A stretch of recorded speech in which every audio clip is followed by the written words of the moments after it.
ఓం నమో భగవతే వాసుదేవాయ. మూడవ స్కందము 4వ అధ్యాయము 17వ శ్లోకాన్ని మనం చర్చిస్తున్నాము.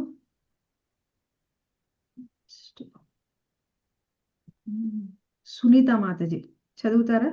ఫస్ట్ శ్లోకము మరియు తాత్పర్యం చదవండి మాతాజీ. హరే కృష్ణ మాతాజీ.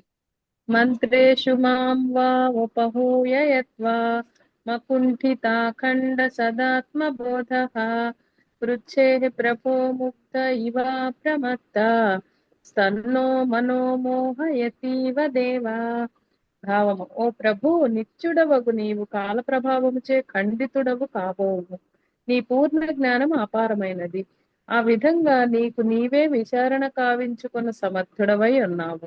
అయినను మోహితుడవైనట్లుగా సలహా నడుపుటకై నన్ను పిలిచి ఉంటివి. అంటే ఎన్నడూను విమోహితుడు కానప్పటికీ నీ అట్టి కార్యము నన్ను మోహపరచుచున్నది. హరే కృష్ణ. Thank you.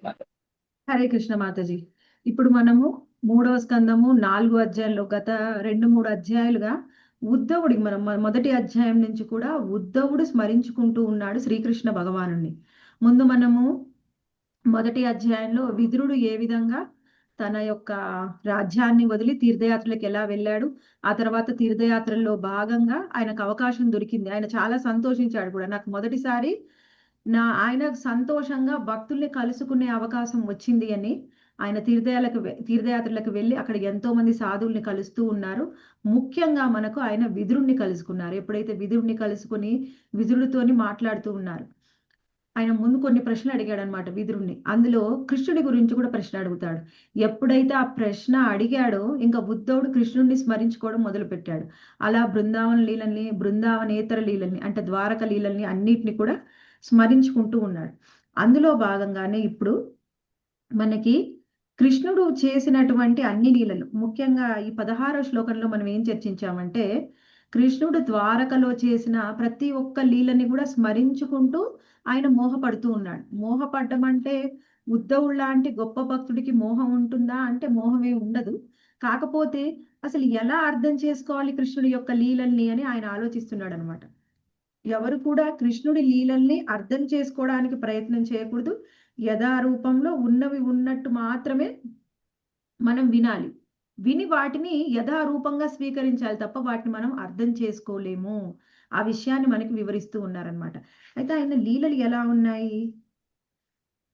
ఆయనకి ఏమి ఇది నాకు కావాలి, ఇది నాకు పొందాలి అని ఏ విధమైన కోరిక అనేది లేదు. ఇప్పుడు మనం చూస్తే నిత్య జీవితంలో ఏ పని చేసినా కానీ ఏదో ఒకటి పొందడం కోసమే ఏదో ఒక కోరికతోనే ఏదైనా ఒక పని చేస్తాం. ఏది పొందవలసింది లేకుండా మనం చేయవలసిన పని కూడా ఏమీ ఉండదు. మరి కృష్ణుడికి అన్నీ ఉన్నాయి. ఆయన పొందవలసింది ఏమి లేనప్పుడు ఏం పని ఉంటుంది ఆయన చేయడానికి? అయినప్పటికీ నువ్వు ఎన్నో పనులని, ఎన్నో కర్మల్ని నిర్వహించావు. అవన్నీ కూడా నువ్వు జన్మని తీసుకున్నావు. జన్మరహితుడమైన దేవకీదేవి గర్భాన్ని ఆశ్రయించావు. నువ్వు దుర్జయమగు కాలాన్ని నియమించే వాడివైనా శత్రుభయంతోని పారిపోయావు. ఆయనకి శత్రు భయమే ఉండదు. అయినప్పటికీ శత్రు భయంతోని పారిపోయావు. ఆత్మయందే రమించువాడమైన పలువురు స్త్రీలతో పరివృతుడై గృహస్థ జీవనమును అనుభవించుటను గాంచినప్పుడు విద్వాంసులకు ఋషులు కూడా తమ బుద్ధి యందు కలత నొందుదురు. మరి ఏమీ చెయ్యవలసిన అవసరమే లేనప్పుడు కృష్ణుడు ఎందుకు ఈ లీలలన్నీ ఆచరించాడు? మామూలుగా మనం ఏదైనా భగవద్గీత కానీ భాగవత కానీ శాస్త్రం చూస్తే భౌతికమైన కోరికల్ని విడిచిపెట్టాలి, భౌతికమైన కోరికల వెంబటి పడకూడదు అని మనకు చెప్తూ ఉంటారు. మరి కృష్ణుడికి ఏమీ అవసరం లేకపోయినప్పటికీ ఈ పనులన్నీ ఎందుకు చేస్తూ ఉన్నాడు? మనకేమో ఇవి చెప్తున్నాడు, ఆయన ఎందుకు ఆచరిస్తున్నాడు? ఎవరికైనా అభక్తులకి ఈ విధంగానే అనిపిస్తుంది. అందుకనే కృష్ణుణ్ణి, కృష్ణ లీలల్ని చాలా మంది అర్థం చేసుకోలేరు. ఎంతో మంది అసలు వినడానికే సమర్థులు కారు. విన్నా కానీ అర్థం చేసుకోలేరు. ఆ తర్వాత కొంతమంది అర్థం చేసుకున్నా కానీ మళ్ళీ కన్ఫ్యూజన్ వస్తుంది. మోహానికి గురవుతారు. ఎందుకు కృష్ణ నువ్వెందుకు ఇలా చేస్తున్నావంటే స్వయంగా కృష్ణుడు ఆయన చేసే ప్రతి ఒక్క లీల వెనక కారణం ఏమిటి అంటే మనందరికీ ఆయన లీలల్ని స్మరించుకోవడానికి. మనమందరం ఆయన లీలల్ని స్మరించుకోవడం వల్ల వచ్చే లాభం ఏంటి?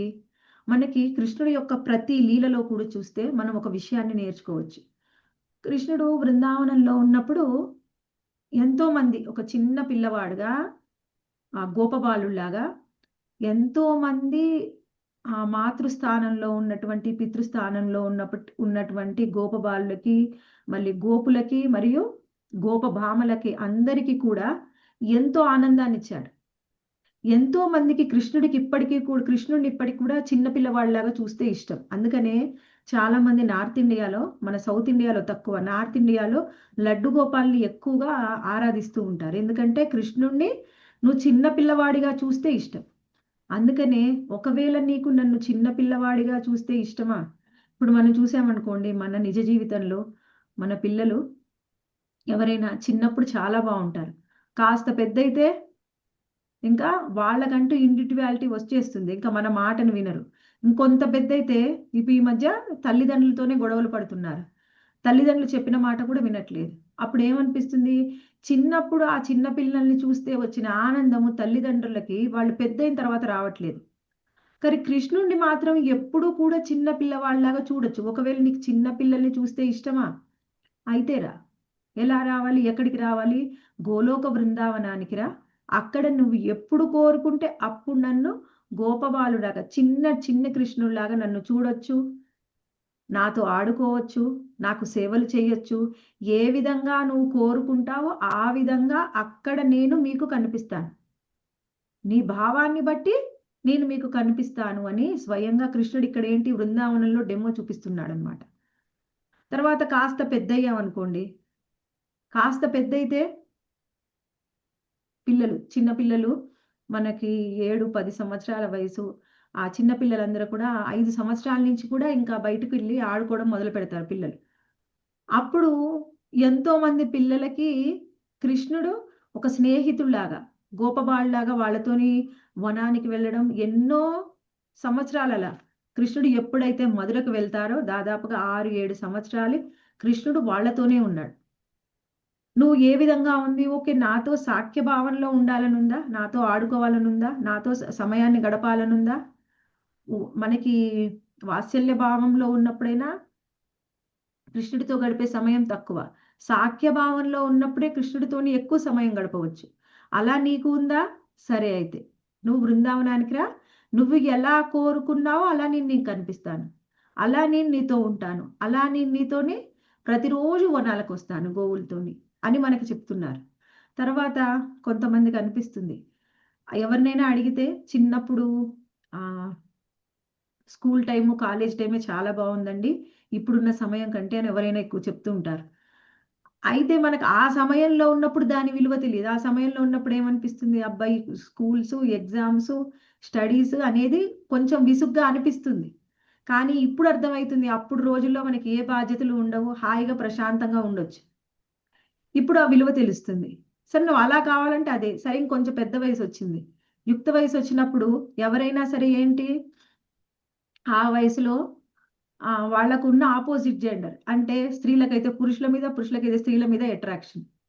నీకు ఆ విధమైన భావం ఉందా? నీకు ఆ విధమైన భావంతో ఎక్కువగా నీకు ఇప్పుడు అదే ఎవరైతే నువ్వు ఇష్టపడ్డావో ఆ అమ్మాయిని వివాహం చేసుకున్నా గానీ, వివాహానికంటే ముందు నీకు నచ్చిన అమ్మాయే వివాహం తర్వాత అమ్మాయి నచ్చదు. ఎందుకంటే ఇంతకుముందు బాధ్యతలేముండవు. ఎప్పుడు చూసినా మంచిగా పొగుడుతూ ఉంటుంది. ఎప్పుడైతే భర్తగా వచ్చాడో బాధ్యతలొస్తాయి. ఆమె కూడా నీతోని ఎక్స్‌పెక్టేషన్ ఎక్కువగా కోరుకుంటుంది. అందుకని నువ్వు అయన్నీ తీర్చలేవు. అందుకని ఆమె మీద కోపం. ఆమె నచ్చదు. సరే నీకు వివాహం అయితే నీకు నచ్చట్లేదా? వివాహం కంటే ముందే నీకు నచ్చుతుందా? ఇక్కడైతే మనకి కలియుగంలో అయినా ఈ భూమి మీద ఇయన్నీ కుదరవు కదా నీకు. కొంత సమయానికి నువ్వు వివాహం చేసుకోవాల్సిందే. అప్పుడు నీకు నచ్చట్లేదు. సరే వివాహానికి ముందే నీకు నచ్చిందా? సరే అయితే అక్కడికి రా. నువ్వు ఏ భావంలో ఉన్నావో ఆ భావంలోనే నేను నీకు ఆనందాన్నిస్తాను అని స్వయంగా కృష్ణుడు చెప్తూ ఉన్నాడు. మరి ఆయన అవసరం లేకపోయినా, జన్మ అవసరం లేకపోయినా ఎందుకు జన్మ తీసుకున్నాడు? ఏ కర్మ చేయవలసిన అవసరం లేకపోయినా క్షత్రుడిగా ఎన్నో బాధ్యతలు నిర్వహించాడు. ఆయనకి ఆత్మారాముడు. ఎవ్వరితోని ఆయనకు అవసరం లేదు. అయినప్పటికీ కూడా బృందావనంలో ఎంతో మంది స్త్రీలతోని రాసలీల చేశాడు. అంటే వాళ్ళ వయసు కూడా అప్పుడు తక్కువ. అంటే ఎంతో మంది స్త్రీలతోని రాసలీల చేశాడు. ఇయన్నీ ఏం అవసరం ఆయనకి? ఎందుకు చేయాలి? ఆయన ఆత్మలో ఆనందాన్ని అనుభవించినప్పుడు ఇవన్నీ ఎందుకు చేశాడంటే ఆయన చూపిస్తున్నాడు మనకి, మీకు ఎవరికైనా సరే నాతో ఏ విధమైన భావంలో నాతో గడపాలని మీ అందరికీ ఉందో ఆ విధంగా గోలోకధామంలో మీ అందరికీ కూడా అవకాశం లభిస్తుంది. మీ భావం ఏ భావంలో మీరున్నారో, ఏ భావంలో నన్ను కోరుకుంటున్నారు, ఏ భావంలో నన్ను చేరుకుంటున్నారు మీరే చేసుకోండి అని కృష్ణుడు ఎన్నో లీలల్ని మన కోసం చేసి చూపించి వెళ్ళారనమాట. ఇవన్నీ చూస్తే మనకి చాలా సార్లు అర్థం కాకపోవచ్చు. ఇప్పుడు కొన్ని రోజులు మనకు అనిపిస్తుంది కృష్ణుడి లీలలు, కృష్ణుడు మాకు బాగా అర్థమయ్యాడు అని. మనకి ఎంత అర్థమవుతాడు కృష్ణుడు అంటే, అసలు కృష్ణుడు ఎంత గొప్పవాడు, ఆయన జ్ఞానం ఎంత గొప్పది, ఆయన శక్తి సంపదలు ఎంత గొప్పవి అనే విషయము కృష్ణుడికే తెలియదంట. కృష్ణుడికి ఎప్పుడైతే తెలుస్తుందో ఆయన గురించి ఆయనకి, వెంటనే ఆయన శక్తి సామర్థ్యాలు, ఆయన ఐశ్వర్యం, ఆయన గొప్పతనం ఇంకా పెరిగిపోతాయంట. కృష్ణుడే ఆయన గురించి ఆయన మొత్తం తెలుసుకోనప్పుడు మనం ఎలా తెలుసుకోగలం? అయితే మనం ఎంతవరకు తెలుసుకోగలము అంటే, మన భక్తి జీవితంలో పురోగతికి ఎంత అవసరమో అంతవరకు మనం తెలుసుకోగలం. అంతవరకు జ్ఞానాన్ని మాత్రం ఆయన మనకిస్తాడు. ఎప్పుడు ఇస్తాడు? మనకు అనిపిస్తుంది ఇలా చదివితే అర్థమైపోయింది మాకు అని. చదివితే అర్థమైనట్టు కాదు. చదివింది పూర్తిగా మనము విజ్ఞానంగా మార్చుకుంటే, ఎప్పుడైతే దాన్ని ఆచరిస్తామో అప్పుడు మనకు అర్థమైనట్టు. అలా అర్థం కావాలి అంటే అంత ఈజీ కాదండి. మరి ఎప్పుడు అర్థమవుతుంది మనకి? ఎప్పుడైతే మనం సాధన చేస్తామో, మన సాధన ద్వారా మన ఇంద్రియాలనేవి కొంత పవిత్రం అవుతాయి. అప్పుడు కృష్ణుడు ఇచ్చినటువంటి ఈ జ్ఞానం అర్థమవుతుంది. సాధన లేకుండా కేవలం పుస్తకం పట్టుకొని చదివితే, చాలా మంది చెప్తారు. ఈ రోజు కూడా నేను ఉదయం ఒకరిని కలిస్తే భగవద్గీత క్లాస్ అంటే మా ఇంట్లో కూడా ఉందండి భగవద్గీత, నేను కూడా అప్పుడప్పుడు చూస్తాను అని చెప్తున్నారు. అంటే భగవద్గీత క్లాస్ వినడము అంటే వాళ్ళకి విలువ తెలియదు. మేము చదువుకుంటే మాకు కూడా అర్థమైపోతుంది అనుకుంటున్నారు. ఇది ఎవరంటే వాళ్ళు చదివితే అర్థమవుదండి భగవద్గీత, భాగవతం. మరి ఎవరికి అర్థమవుతుంది? ఎవరైతే సాధన చేస్తారో అప్పుడు కృష్ణుడు వాళ్ళకి జ్ఞానాన్ని ఇస్తాడు. వాళ్ళకి కృష్ణుడు తనని తాను రివీల్ చేస్తాడు, అంటే ప్రకటమవుతాడనమాట. అప్పుడు మన హృదయంలో కృష్ణుడు ప్రకటమవుతాడు.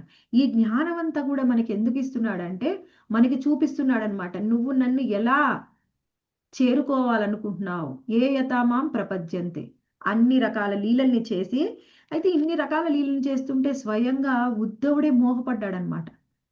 అంటే ఆయనకు మోహం వచ్చిందా అంటే, మోహం వచ్చిందని కాదు. అంటే ఏమిటి, అసలు నిన్ను ఎలా అర్థం చేసుకోవాలి కృష్ణ, ఎందుకు చేసావు ఇన్ని లీలల్ని అని ఉద్ధవుడు ఆయన ప్రతి ఒక్క లీలని స్మరించుకుంటూ ఉన్నారు. ఆ తర్వాత 17వ శ్లోకంలో ఇక్కడ ఏమంటున్నారంటే, ఒక్క నిమిషం నీతో చదువుకో. ఓ ప్రభు, నిత్యుడవగు నీవు కాల ప్రభావం చే ఖండితుడవు కావు. నీ పూర్ణ జ్ఞానం అపారమైనది. ఆ విధంగా నీకు నేనే విచారణ కావించుకొన సమర్థుడనై ఉన్నాను. ఇక్కడ ఏమంటున్నారు? నువ్వు కాల ప్రభావంతో ఖండితుడు కావు, నీ పూర్ణ జ్ఞానం ఎంతో అపారమైంది. అంటే మనము కృష్ణుడికి షడ్ ఐశ్వర్య సంపూర్ణం. ఆయనకి 6 రకాల ఐశ్వర్యాలు ఉన్నాయి. ఏమిటండి అవి 6 రకాల ఐశ్వర్యాలు? భగవంతుడు ఐశ్వర్యలే కదా మాతాజీ. సంపద, బలం, జ్ఞానం, వైరాగ్యం, అందం, కీర్తి. ఆయుష్ ఆయుష్ గారు వైరాగ్యము, అందము, బలము, సంపద, బలం, కీర్తి, ఐశ్వర్యం, సౌందర్యము, సంపద, జ్ఞానము, వైరాగ్యం, బలము, కీర్తి. ఓకే మాతాజీ గ్రూప్ లో మెసేజ్ పెట్టండి. ఓకే, ఇక్కడ మనము మరి కృష్ణుడికి అంత శక్తి సామర్థ్యాలునే, పూర్ణ శక్తివంతుడు ఆయనకి ఎంతో వైరాగ్యం ఉంది, పూర్ణ జ్ఞానం ఉంది. అయినప్పటికీ కృష్ణుడు ఏం చేశాడంట, ఒకసారి ఏం జరిగింది అంటే, జరాసంధుడు దండయాత్ర చేశాడు. అప్పుడు ఆ సమయంలో కృష్ణుడు ద్వారకలో ఉన్నాడు. ద్వారకలో కొన్ని యజ్ఞాలు నిర్వహిస్తూ ఉన్నాడు. ఆ సమయంలో కృష్ణుడు స్వయంగా ఉద్ధవుని పిలిచి, ఏం చేయాలి ఉద్ధవ, ఇప్పుడు జరాసంధుడు దండయాత్ర చేసే అవకాశం ఉంది. మళ్ళీ జరాసంధుడు ఎంతో మంది రాజుల్ని బంధించి ఉంచితే, ఆ రాజులు కృష్ణుడికి ఒక లేఖ రాశారనమాట. వాళ్ళు పంపిస్తారు వాళ్ళని రక్షించమని. అప్పుడు ఇదంతా తెలుసుకున్న తర్వాత ఏం చేయాలి అని ఉద్ధవుణ్ణి పిలిచి అడుగుతున్నాడు అనమాట. అప్పుడు ఆయన సలహా తీసుకుని ఆయన సలహా కూడా పాటిస్తాడు. ఇది ఎలా ఉంటుందంటే కొన్నిసార్లు మనకు అన్ని విషయాలు తెలిసినా కానీ మన పక్కన ఎంత చిన్న పిల్లలు ఉన్నా కానీ మనం అడుగుతాం ఏం చేయాలి అని. మనకి తెలియకనా అంటే వాళ్ళ సలహా కూడా అడుగుతాం. కొన్నిసార్లు వాళ్ళు చెప్పింది కూడా మనం ఆచరిస్తాం. అలా ఉద్ధవుణ్ణి కృష్ణుడు పిలిచి సలహా అడుగుతున్నాడు ఏం చెయ్యాలి అని. ఆయనకు తెలియదా? ఆయనకు తెలుసు. అయినప్పటికీ కృష్ణుడు ఉద్ధవుని సలహా అడిగితే ఆయనకి ఎలా అనిపించిందంటే ఆయన అక్కడ కూడా మోహానికి గురయ్యాడనమాట. కృష్ణుడికి నన్ను అడగాల్సిన అవసరం ఏంటి? కాకపోతే ఇక్కడ ఒక ముఖ్యమైన విషయం ఏమిటంటే ఉద్ధవుడు ఎప్పుడు కూడా కృష్ణుడే నన్ను సలహాలు అడుగుతాడు, నేను ఎంత గొప్పవాడిని అని భౌతికమైన వ్యక్తులు, ఎస్పెషల్గా ఈ కలియుగంలో ఉన్న వ్యక్తులు లాంటి వాళ్ళలాగా ఆయన విర్రవీగలేదు. కృష్ణుడికే నేను సలహా ఇస్తాను నీకు తెలుసా అని అందరికీ చెప్పుకోలేదు. ఏమంటున్నాడు? నీకు అన్నీ తెలిసినా కానీ నన్ను అడుగుతావు, అసలు నన్ను అడగవలసిన అవసరమే లేదు అని ఉద్ధవుడు ప్రతిదీ స్మరించుకుంటున్నాడు. కృష్ణుడు ఎలా ఉన్నాడు, ఏం చేశాడు, ఆయనతో ఎలా ఉన్నాడని ప్రతిదీ స్మరించుకుంటున్నాడు అనమాట. ఆ తర్వాత ఉద్ధవుడు ప్రశ్నిస్తూ ఉన్నాడు. స్వయంగా శ్రీకృష్ణ భగవానుని ప్రశ్నిస్తూ ఉన్నాడు. ఆ ప్రశ్న ఏంటి, దానివల్ల ఏ జ్ఞానం పొందుతాడు అనే విషయాన్ని మనం అర్థం చేసుకోవచ్చు. 18 శ్లోక.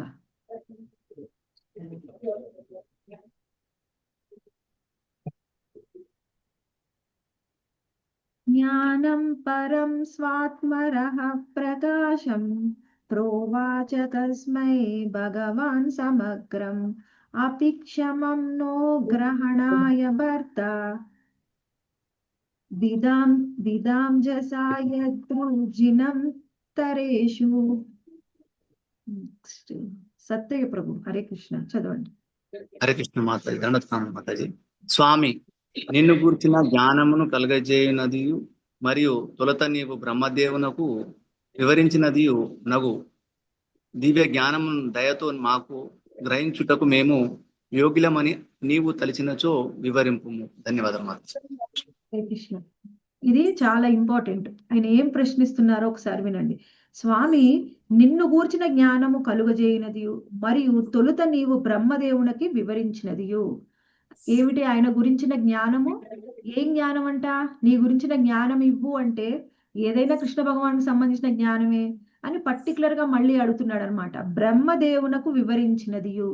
బ్రహ్మదేవుడికి స్వయంగా శ్రీకృష్ణ భగవానుడు ఫస్ట్ వివరించిన జ్ఞానం ఏమిటి అంటే ఆ జ్ఞానమే స్వయంగా భగవంతుడు బ్రహ్మదేవుడి యొక్క ఆ జ్ఞానాన్ని ఆయన మనసుకు అందజేస్తాడనమాట. అదే చతుశ్లోకి భాగవతం. స్వయంగా నేను ఎవరు అనే జ్ఞానాన్ని బ్రహ్మదేవుడికి ఇస్తాడు. ఆ జ్ఞానాన్ని నాకు ఇవ్వు అని అడుగుతున్నాడు. అగు దివ్య జ్ఞానమును దయతో గ్రహించుటకు మేము యోగ్యులమని తలచినచో వివరింపుము. ఇక్కడ మేము అని అన్నాడు. ఎవరిని గురించి ఉద్దేశించి అన్నాడు? ఉద్ధవుడు కృష్ణుడిని అడుగుతున్నాడు. కానీ హరే కృష్ణ. ఉద్ధవుడు కృష్ణుడిని అడుగుతున్నాడు. ఉద్ధవుడు కృష్ణుడిని అడుగుతున్నాడు కానీ మేము యోగ్యులమని తలచినచో వివరింపు అన్నాడు. ఇంకా మేము అంటే ఇంకెవరున్నారు అక్కడ? మార్కండేయుడు. మైత్రేయ మహర్షి ఉన్నాడు కదా. మైత్రేయ మహాముని ఉన్నారు. మైత్రేయ మహాముని మరియు ఉద్ధవుడు ఇద్దరు కూడా స్వయంగా శ్రీకృష్ణ భగవాను ముందర ఉన్నారు. మనం లాస్ట్ వీక్ చెప్పుకున్నాం. మైత్రేయ మహామునికి అసలు ఆయన విశుద్ధ భక్తుడు కాకపోయినప్పటికీ ఆయనకి సుకృతి వలన, అజ్ఞాత సుకృతి వలన కృష్ణుణ్ణి చివరి సమయంలో కలుసుకునే అవకాశం వచ్చింది. దానికి ఉదాహరణగా ఏం చెప్పారంటే ఆయన స్వయంగా వ్యాసదేవుడి యొక్క స్నేహితుడు, పరాశర మహాముని యొక్క శిష్యుడు. అందుకని అజ్ఞాత సుకృతి వలన మైత్రేయుడికి కూడా చివరి సమయంలో కృష్ణుణ్ణి కలుసుకునే అవకాశం వచ్చింది అని మనకి ఇక్కడ వివరిస్తున్నారు. ఇప్పుడు ఆయన నాకు జ్ఞానాన్ని ఇవ్వమని అడుగుతున్నాడు అనమాట. అయితే ఇక్కడ అర్థం చేసుకోవాలి ఏంటి అంటే ఎవరికి అర్థమవుతుంది ఈ జ్ఞానము? ఎవరికైతే ఆయన ఈ జ్ఞానాన్ని ఇస్తాడు? కేవలము భక్తులకు మాత్రమే జ్ఞానాన్ని ఇస్తాడు. అప్పుడు బ్రహ్మదేవుడికి ఇచ్చాడు, ఇప్పుడు ఉద్ధవుడికి ఇస్తూ ఉన్నాడు. అయితే ఆ భక్తులకు ఉండే లక్షణాలు ఏమిటి అంటే వాళ్ళు ఎప్పుడు కూడా కృష్ణుడి యొక్క సేవలో ఉంటారు.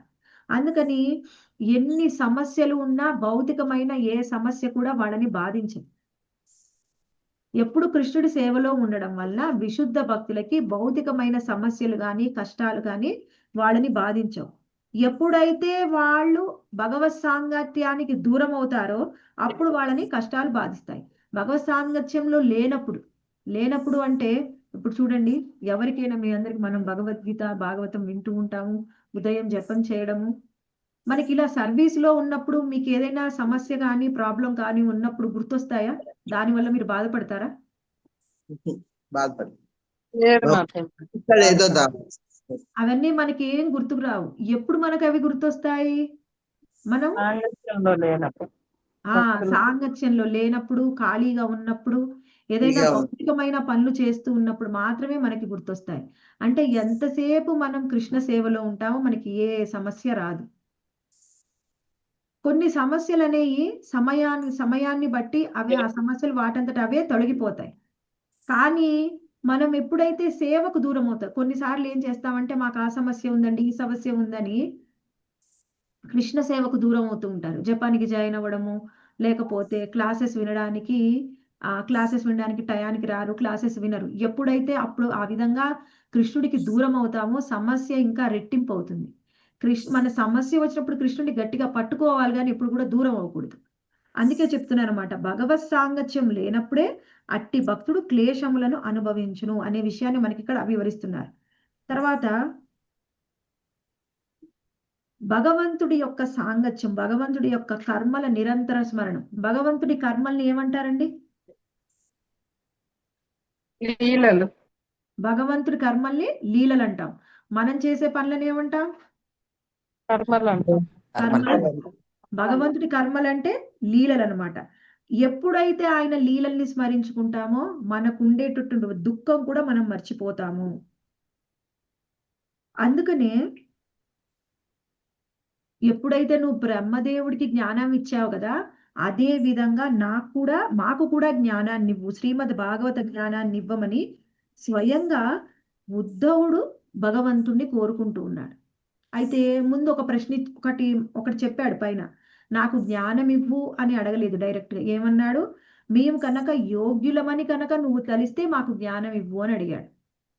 మనంతట మనము యోగ్యులమని, గొప్పవాణ్ణి అని ఆయన ఎప్పుడు కూడా చెప్పుకోలేదు ఆయన గురించి.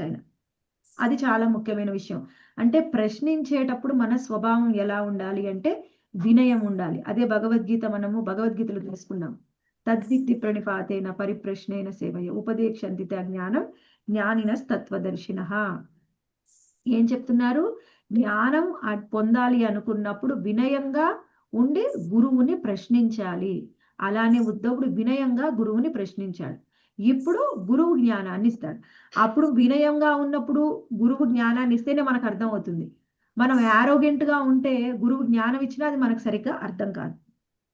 ఇక్కడ అర్థం చేసుకోవాలి. 19వ శ్లోకంలో ఏం చెప్తున్నారంటే, ఇత్యావేదిత హార్దాయ మహ్యం సా భగవాన్ పరః ఆదిదేశారవిందాక్ష ఆత్మనః పరమాం స్థితిం. లక్ష్మి ఆత్మ. మాతాజీ నెక్స్ట్ మీకు ఇస్తాను ప్రభు.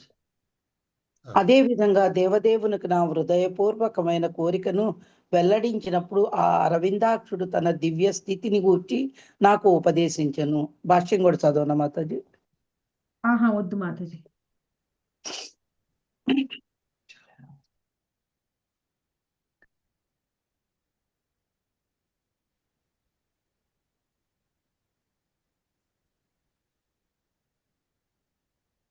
ఇక్కడ ఏమంటున్నారంటే పరమాం స్థితిం.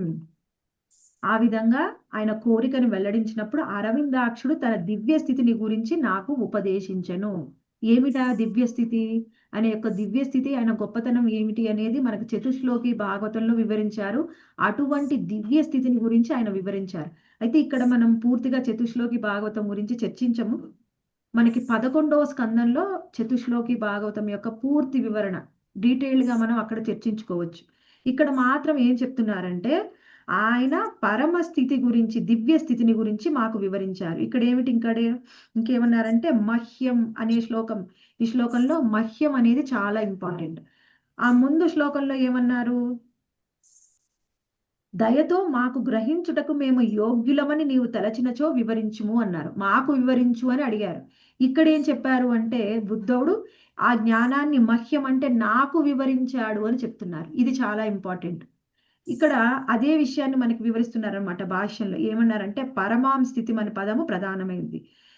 శ్రీమద్ భాగవతంలోని ఈ చతుశ్లోకి భాగవతం వివరించినప్పుడు కృష్ణుడు దివ్య స్థితి బ్రహ్మదేవుడి సైతము ఉపదేశించలేదు. ఎందుకు బ్రహ్మదేవుడికి కూడా ఉపదేశించలేదు ఆయన దివ్య స్థితి? పూర్తిగా దివ్య స్థితి ఆ ప్రేమ భక్తి గురించి, ఉన్నతమైన ప్రేమ. మనకి భక్తి అంటే ఆత్మజ్ఞానము, పూర్తిగా ఆత్మజ్ఞానాన్ని ఇచ్చాడు భగవంతుడు. ఆయన గురించి ఆయనకు మనకు మొత్తం వివరించారు.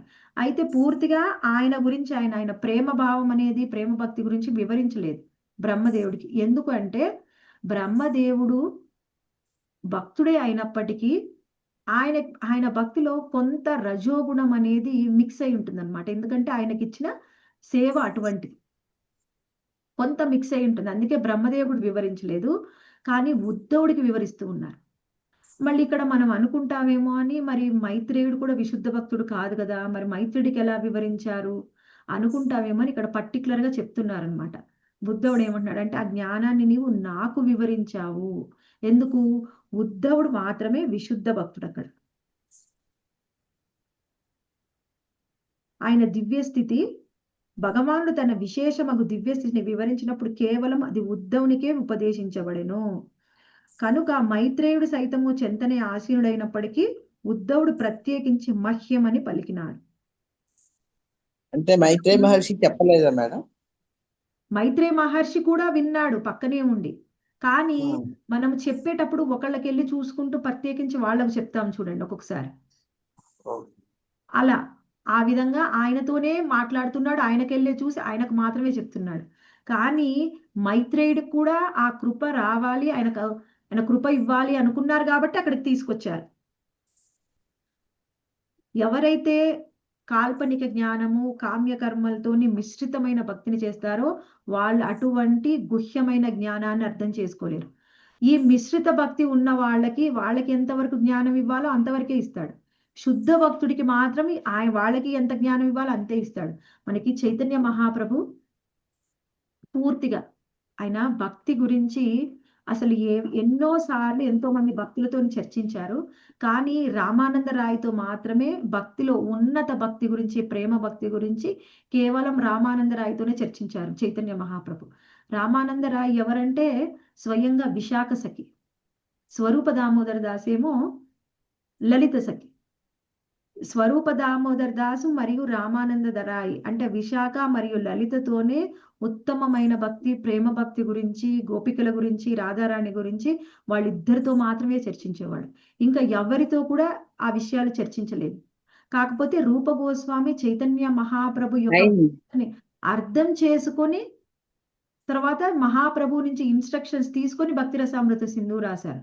కానీ మహాప్రభు స్వయంగా ఈ గుహ్యమైన జ్ఞానాన్ని వాళ్ళిద్దరితోనే చర్చించేవారు. అంటే ఇక్కడ మనం అర్థం చేసుకోవాలి, అందరికీ అన్ని విషయాలు చెప్పరు. ఎవరికి ఏ జ్ఞానం ఇవ్వాలో, ఎవరికి ఏ జ్ఞానం ఇస్తే వాళ్ళకి అర్హత ఎంతవరకు ఉందో ఆ జ్ఞానాన్ని అంతవరకు మాత్రమే ఇస్తారు. ఈ విషయాన్ని మనము అర్థం చేసుకోవాలి. నెక్స్ట్ మనకి వివరిస్తూ ఉన్నారు.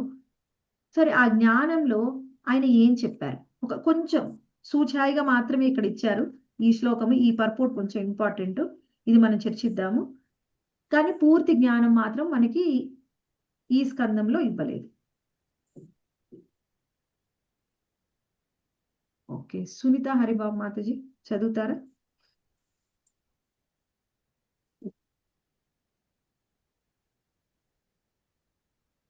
ఓకే. సయేవమారాధిత పాదతీర్థ దదీత తత్వాత్మ విబోధ మార్గః ప్రణమ్య పాదౌ పరివృత్య దేవ మిహాగతోహం విరహాతురాత్మ. అప్పన్న ప్రభు చదువుతారా? చదువుతామా. ఆ విధముగా దేవాది దేవుడైన నా గురువు నుండి ఆత్మ జ్ఞానము గ్రహణ పదమును నేను అధ్యయమును కావించెను. అట్టి పిమ్మట అతనికి పదక్షణము కావించి ప్రవి ప్రవిహమనే ప్రవి ప్రవహమంచే మిగులు పిమ్మ పిడితుడైన ఈ ప్రదేశమును వచ్చాను. అదేమా. హరే కృష్ణ హరే ప్రభు. కృష్ణ మాత. ఇక్కడ ఏమంటారంటే ఆయన జ్ఞానాన్ని పొందాడు. ఎవరి నుంచి పొందాడు జ్ఞానం? స్వయంగా కృష్ణుడి నుంచి. ఇక్కడ కృష్ణుడు గురువులాగా జ్ఞానాన్ని ఇస్తున్నాడు కాబట్టి గురువు నుంచి అనే విషయాన్ని చెప్పారు. అటు పిమ్మట అతనికి ప్రదక్షిణయు కావించి విరహము చే మిగిల పీడితుడినై ఈ ప్రదేశమునకు వచ్చి తిని. ఆయన తర్వాత ఆయనకి జ్ఞానం ఇచ్చిన తర్వాత ఆయన ప్రదక్షిణ కావించి అక్కడి నుంచి ఆయన్ని విడిచిపెట్టి ఇక్కడికి నేను వచ్చాను, అందుకని ఇక్కడికి నేను రావడం వల్లనే నేను నిన్ను కలుసుకోగలుగుతున్నాను అని విదురుడికి చెప్తూ ఉన్నాడు అనమాట ఉద్ధవుడు. అయితే ఏం జ్ఞానం ఇచ్చారంట ఇక్కడ?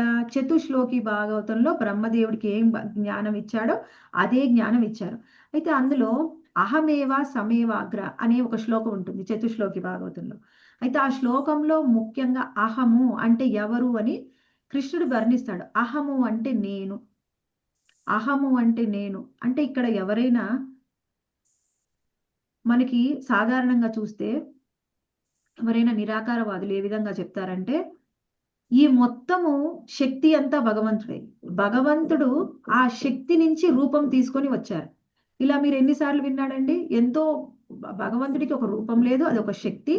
ఆ శక్తి నుంచి రూపం తీసుకొని రాముడు వచ్చాడు, కృష్ణుడు వచ్చాడు. ఎప్పుడైనా మీరు విన్నారా ఇలా? నిరాకారవాదులు చెప్తారు మాతాజీ అప్పుడప్పుడు కొన్ని సందర్భాలు. నిరాకారవాదులు అలానే చెప్తారు. మీరు నిరాకారవాదులు ఏం చెప్తారంటే ఒక శక్తి ఉంది, అదే రూపం తీసుకొని రాముడిలాగా కృష్ణుడిలాగా వచ్చింది అని. అసలు మనం కొంచెం కామన్ సెన్స్ తోని ఆలోచిస్తే ఏదైనా ఒక శక్తి విడుదలైంది, ఏదైనా ఒక సంశక్తి ఏమిటి? ఇప్పుడు మనము ఒక జనరేటర్ ఆన్ చేసామనుకోండి, ఆ పవర్ తోని మనకి కరెంట్ వస్తుంది. అంటే ఎలా జనరేటర్లో పెట్రోల్ పోసి ఒక ఇంజిన్ ఆన్ చేస్తే కొంత శక్తి వస్తుంది, దానివల్ల మనకి కరెంట్ వస్తుంది. ఏదైనా ఒక మూలం నుంచి శక్తి వస్తుంది. ఇప్పుడు ఉంది, మనం చూడొచ్చు, మనం ఆటం బాంబు, అణుబాంబు అనేవి వింటాం కదా. అందులోంచి ఏమొస్తుంది? కొంత పవర్, శక్తి అనేది వస్తుంది. దాని వల్లనే అక్కడ కొంత విధ్వంసము అనేది జరుగుతుంది. ఏదైనా ఒక వస్తువు ఉంటే, ఒక వ్యక్తి ఉంటే ఆ వ్యక్తి నుంచి శక్తి వస్తుంది. కానీ శక్తి నుంచి వ్యక్తి వస్తారా? రాదు. అది మనం మూలము అర్థం చేసుకోవాలి. సూర్యుడి నుంచి సూర్యశక్తి వస్తుంది, సూర్యకిరణాలు వస్తాయి. కానీ సూర్యకిరణాల నుంచి సూర్యుడు వస్తాడా? అంటే ఇది మినిమం కామన్ సెన్సా కాదా? అంటే ఇప్పుడు ఈ నిరాకార బ్రహ్మాన్ని ఆరాధన చేసేవాళ్ళు, ఈ మాయావాదులు ఎవరికి కూడా మినిమం కామన్ సెన్స్ లేదు అనాలా, ఉంది అనాలా? ఇప్పుడు వాళ్ళకి మనం ఎన్నిసార్లు చెప్పినా కానీ ఇప్పటికి కూడా వాళ్ళకి అర్థం కాదు. ఏదైనా ఒక మూలం ఉంటే దాని నుంచి ఏదైనా శక్తి వస్తుంది. మూలం లేకుండా శక్తిలోంచి మనిషి వచ్చేది ఏంటి? ఒక మూలం అనేది తప్పకుండా ఉండాలి. అందుకని అహము అంటే నేను. అక్కడ నేను నేను అని కృష్ణుడు చెప్తుంటేనే అక్కడ మనం అర్థం చేసుకోవాలి, నిరాకార బ్రహ్మం కాదు మూలము, కృష్ణుడే మూలము అని.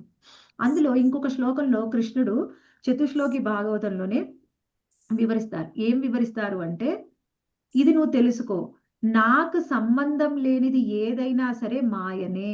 ఈ సృష్టి మొత్తంలో నాకు సంబంధంగా లేనిది ఏదైనా సరే అది మాయనే. మనం ఇక్కడ చూస్తే మీరు ఈ మొత్తం చుట్టుపక్కల మనం ఈ మొత్తం చూడండి, ఏదైనా వినండి, ఆలోచించండి ఒక నిమిషం. కృష్ణుడికి సంబంధం లేగా ఉన్నది ఏమిటి? ఏమీ లేదు మాతాజీ. సర్వాంతర్యామిగా మాతాజీ, ఏది ఉండదు మాతాజీ.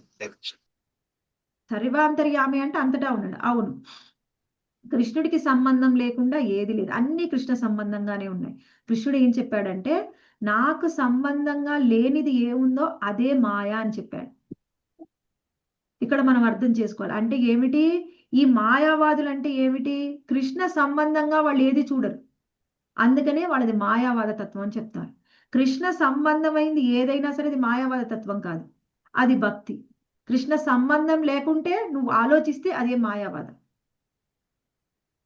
ఈ మాయావాదులు ఎందుకు అలాంటి మాయావాదం అనేది వచ్చింది అయితే ఇక్కడ మనకి అది కూడా వివరిస్తున్నారు అనమాట. వాళ్ళకి ఏం జరుగుతుందంట, మాయావాదులకి కృష్ణుణ్ణి నిరాకార బ్రహ్మంగా కనుక ఆరాధిస్తే, ఇప్పుడు నిరాకార బ్రహ్మాన్ని కూడా ఆరాధించే వాళ్ళు 2 రకాలు ఉంటారు. ఒకళ్ళు ఏంటి అంటే నిరాకార బ్రహ్మాన్ని మేము ఆరాధిస్తాం, మాకు అదంటే ఇష్టము, కానీ వాళ్ళు కృష్ణుని కూడా నమ్ముతారు. కృష్ణుణ్ణి నమ్ముతారు, కృష్ణుడి మీద కూడా భక్తి ఉంటుంది, కానీ ఆయన యొక్క నిరాకార బ్రహ్మ రూపము అంటే నాకు చాలా ఇష్టం. వాళ్ళకి ఏం దొరుకుతుంది అంటే వాళ్ళు నిరాకార బ్రహ్మంలో కలిసిపోతారు. నిరాకార బ్రహ్మంలో కలిసి వాళ్ళకి ముక్తి అనేది వస్తుంది. ఇక్కడ మనము ఇంకొకటి అర్థం చేసుకోవాలి. ఇది ఎన్నిసార్లు చెప్పినా మినిమం ప్రశ్న వేసినా కానీ అందరూ తప్పులు చెప్తున్నారు. పరమ సత్యముకి 3 లక్షణాలు ఉన్నాయి. పరమ సత్యానికి 3 లక్షణాలు ఉన్నాయి. ఒకటి నిరాకార బ్రహ్మము, పరమాత్మ మరియు భగవానుడు. పరమ సత్యాన్ని మనం 3 విధాలుగా అర్థం చేసుకోవచ్చు. నిరాకార బ్రహ్మము, పరమాత్మ మరియు భగవానుడు. నేను కృష్ణుడు ఉన్నాడు అని నమ్ముతాను, కానీ నాకు నిరాకార బ్రహ్మం మీద ఆసక్తి ఉంది, నేను ఆ రూపాన్ని పూజిస్తాను. ఎవరైతే ఆ విధంగా ఆరాధన చేస్తారో వాళ్ళు నిరాకార బ్రహ్మంలో కలిసిపోతారు. ఇంకొకళ్ళు కూడా ఉంటారు, ఎవరైతే నేను నిరాకార బ్రహ్మాన్ని నమ్ముతాను, కృష్ణుణ్ణి నమ్మను, నిరాకార బ్రహ్మమే సత్యము, ఎవరైతే ఆ విధంగా నిరాకార బ్రహ్మాన్ని ఆరాధిస్తారో వాళ్ళకి ఏం జరుగుతుందని ఇక్కడ చెప్తున్నారు చూడండి. వాళ్ళు ఆ విధంగా అందతా మిశ్ర నరకమునకు నేరుగా మార్గమును తయారు చేయువారైనందున అప్రమాణిక శుష్క మానసిక కల్పనా పరులు శ్రీకృష్ణ భగవాని చరణ కమలముల చెంత అపరాధులై ఉన్నారు. వాళ్ళు కృష్ణ భగవాన్ని పాదముల చెంత అపరాధం చేస్తున్నారు కాబట్టి వాళ్ళకు అందతా మిశ్ర నరకము అనేది వస్తుంది. ఆ నరకానికి ఎవరైనా అటువంటి నరకానికి వెళితే ఆ నరకంలోంచి బయటపడడానికి మనకు మార్గమే దొరకదు. ఎన్ని వేల సంవత్సరాలు, లక్షల జన్మలు, కోటి జన్మలు అయితే వాళ్ళు రావాలి. మామూలుగా మనం ఎవరైనా ఒక వ్యక్తిని భక్తులుగా మార్చడానికి ప్రయత్నం చేయవచ్చు, కానీ వాళ్లకు సుకృతి ఉంటేనే వాళ్ళు భక్తులు అవుతారు. సుకృతి లేకపోతే ఏం చేయాలి అంటే వాళ్ళకు సుకృతి ఇవ్వాలి. ఫస్ట్ ఎలా ఇవ్వాలి? వాళ్ళకి అసోసియేషన్ ఇవ్వాలి, వాళ్ళకి టెంపుల్కి తీసుకొని వెళ్ళాలి, వాళ్ళకు ప్రసాదం పెట్టాలి. అలా కొన్ని రోజులు చేస్తే అప్పుడు వాళ్ళకి సుకృతి వస్తే ఏం జరుగుతుంది, కొన్ని రోజులు, కొన్ని సంవత్సరాలు కూడా చేయవచ్చు కొన్నిసార్లు. అప్పుడు వాళ్ళు కొంత కృష్ణ భక్తిలోకి వస్తారు, నామం చేస్తారు. లేకపోతే సఫిషియెంట్ సుకృతి లేకపోతే ఎవరు కూడా రారు. అటువంటిది ఇప్పుడు నువ్వు నరకంలోకి పోయి నువ్వు పడితే అక్కడ నీకు ఎవరు సుకృతి ఇస్తారు, నీ కోసం ఎవరు వస్తారు? మనం నరకం నుంచి ఎలా బయటపడతాం? నరకంలోంచి బయటపడే అవకాశమే లేదు. నీకోసం ఎవరు అక్కడికి భక్తులు వచ్చి మనకి ప్రీచ్ చేయరు. వస్తే వస్తారేమో, కానీ మనకి కృష్ణుడి పట్ల మనం ఎంత అపరాధం చేశాం దాన్ని బట్టి మనకి నిర్ణయం చేయబడి ఉంటుంది, మనం ఉత్తమ జన్మ పొందుతామా లేదని. ఎప్పుడు కూడా నిరాకార బ్రహ్మమే మూలము అని చెప్పి కృష్ణుడి పాదాల చెంత ఎవరు కూడా అపరాధం చెయ్యకూడదు. చేస్తే వాళ్ళకి నరకమే. మరి అలాంటప్పుడు ఎందుకు ఈ నిరాకారవాదాన్ని తీసుకొచ్చారు, ఎందుకు ప్రచారం చేశారు అంటే స్వయంగా చైతన్య మహాప్రభు చెప్తున్నారు అన్నమాట. అలాంటి వాళ్ళు జన్మాలు కూడా దండింపబడతారంట ఆ నరకంలో. అయితే ఇక్కడ మనం అర్థం చేసుకోవాలి, ఈ నిరాకారవాదాన్ని తీసుకుని వచ్చింది ఎవరంటే శ్రీపాద శంకరాచార్యులు. ఎందుకు తీసుకొని వచ్చారు శంకరాచార్యులు అంటే ఇంతకు ముందు కూడా మనం చాలాసార్లు చర్చించుకున్నాం. ఎప్పుడైతే హింస అనేది పెరిగిపోయింది, బ్రాహ్మణులతో సహా ప్రతి ఒక్కరు కూడా వేదాల పేర్లు చెప్పుకొని జంతువులని బలి ఇస్తూ ఆ జంతు మాంసాన్ని తినడానికి అలవాటు పడిపోయి ఉన్నారు. ఇప్పుడు ఏదైనా ఒక కర్మకాండ విధి విధానంగా జంతు బలి చేయమని శాస్త్రంలో చెప్పారని ఆ వంకగా వాళ్ళు జంతు బలులు చేస్తూ మాంసాహారం తినడానికి అలవాటు పడ్డారు. అలాంటి వాళ్ళకి ఏం చెప్తే వాళ్ళు నమ్మాలి, ఏం చెప్తే వాళ్ళ హింసలోంచి బయటికి రావాలి? వాళ్ళని హింసలోంచి దూరం చేయకపోతే వాళ్ళందరూ కూడా పతనం అయిపోతారు. ఇంకా వాళ్ళ ఆత్మకి ఎప్పటికీ పురోగతి అనేది ఉండదు, పూర్తిగా పతనావస్థలోకి, నరకంలోకి వెళ్ళిపోతారు అందరూ. ఏం చేయాలి వాళ్ళకి అని స్వయంగా భగవంతుడు ఏం చేశాడంటే అసలు వేదాలే లేవు అని ఖండించాలి అని స్వయంగా గౌతమ బుద్ధుడి రూపంలో వచ్చి వేదాలని నిరసించాడు. అది శూన్యవాదం అన్నమాట. వేదాలనే లేవు, అయితే ఇప్పుడు మనం ఫాలో చేయాల్సింది కూడా లేదు. అందుకని వేదాలు లేవు అనడం వల్ల ఏమైపోయింది, కొంతమందిలో నాస్తిక భావం పెరిగిపోయింది. భగవంతుడు లేడు, ఏం లేడు, ఇంకా వేదాలు లేనప్పుడు ఇంకెక్కడ భగవంతుడు. అందుకని నాస్తికవాదం పెరిగిపోయింది అనమాట. మరి ఇప్పుడు బ్యాలెన్స్ చేయాలి కదా, ఎందుకండి అహింసనే చెప్పొచ్చు కదా. మళ్ళీ ఫస్ట్ గౌతమ బుద్ధుడు రావడం, తర్వాత వేదాలు లేవడం, నాస్తికత్వం పెరిగింది. ఆ తర్వాత శంకరాచార్యుడు రావడం. శంకరాచార్యుడు వచ్చి ఏం చేశాడు, వేదాలు ఉన్నాయి కానీ భగవంతుడు నిరాకారుడు, ఆయనకి రూపం లేదు. ఎందుకంటే అసలు నేను భగవంతుడిని, దేవుణ్ణే నేను నమ్మని నా దగ్గరికి నాస్తికుడు వస్తే ఏమంటాను, దేవుడున్నాడా, ఎక్కడున్నాడో చూపించు. మనతో అంతే అంటారు కదా అందరూ, ఎక్కడున్నాడో చూపిస్తామా? ఆయన్ని అర్థం చేసుకోవాలి మనసుతో. కళ్ళ ముందు చూసే అంత శక్తి ఉందా మనకి? శక్తి ఉంటే కనిపిస్తాడు. ఎంతో మంది బృందావనంలో కనిపిస్తున్నాడు, ఎంతో మంది. మనకు శక్తి లేదు, అప్పుడు ఏం చేయాలి? అందుకని భగవంతుడు ఉన్నాడు కానీ ఆయనకు రూపం లేదు అని నిరాకార బ్రహ్మతత్వాన్ని, అద్వైతవాదాన్ని తీసుకొచ్చాడు. అద్వైతము అంటే నువ్వు భగవంతుడు ఇద్దరు ఒకటే, ఆత్మ పరమాత్మ ఒకటే అని అద్వైతవాదాన్ని తీసుకొచ్చారు. అయితే అద్వైతవాదం తీసుకొచ్చిన తర్వాత దాన్ని విశిష్టాద్వైతంగా మార్చాడు.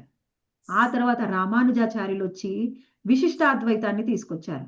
విశిష్టాద్వైతంలో ఆయన ఏం చెప్పారంటే, భగవంతుడు మనము వేరు వేరు, ఆయన ధామం ఆధ్యాత్మిక ధామం, ఇది భౌతిక ధామం అని ఆ జ్ఞానాన్ని మొదటిసారిగా రామానుజాచార్యులు ఇచ్చారు. అది విశిష్ట అద్వైతం. మనది ఏమిటి, పూర్తిగా ఎక్కువ డీటెయిల్స్ లేవన్నమాట, కంప్లీట్ డీటెయిల్స్ లేవు. హరే కృష్ణ డివోటీస్, మీరు మ్యూట్ లో ఉండాలి అందరూ దయచేసి.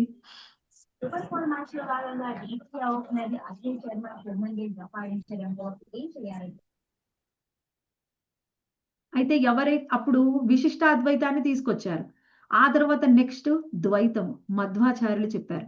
ఏమిటి, భగవంతుడు వేరు, జీవుడు వేరు, ఆయన ధామం వేరు, ఆధ్యాత్మిక ధామం వేరు, భౌతికమైన ధామం వేరు.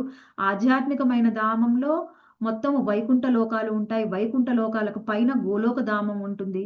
ఈ మొత్తం జ్ఞానాన్ని మనకిచ్చారు ద్వైతవాదం, స్వయంగా మధ్వాచార్యులు ఇచ్చారు. ఆ తరువాత మనకి ఇదే జ్ఞానం, మధ్వాచార్యులు కృష్ణుణ్ణి ఆరాధిస్తారు. ఉడిపి కృష్ణ, ఓన్లీ కృష్ణుడే ఎక్కడ ఉంటాడు. ఆ తరువాత మనకి చూస్తే కృష్ణుణ్ణి భావంలో, వాత్సల్య భావంలో ఆరాధించడం వల్లభాచార్యులు తీసుకొచ్చారనమాట. లడ్డు గోపాల్ని వాళ్ళు ఆరాధన చేస్తూ ఉంటారు. ఆ తరువాత మనకి నింబార్కాచార్యులు వచ్చారు.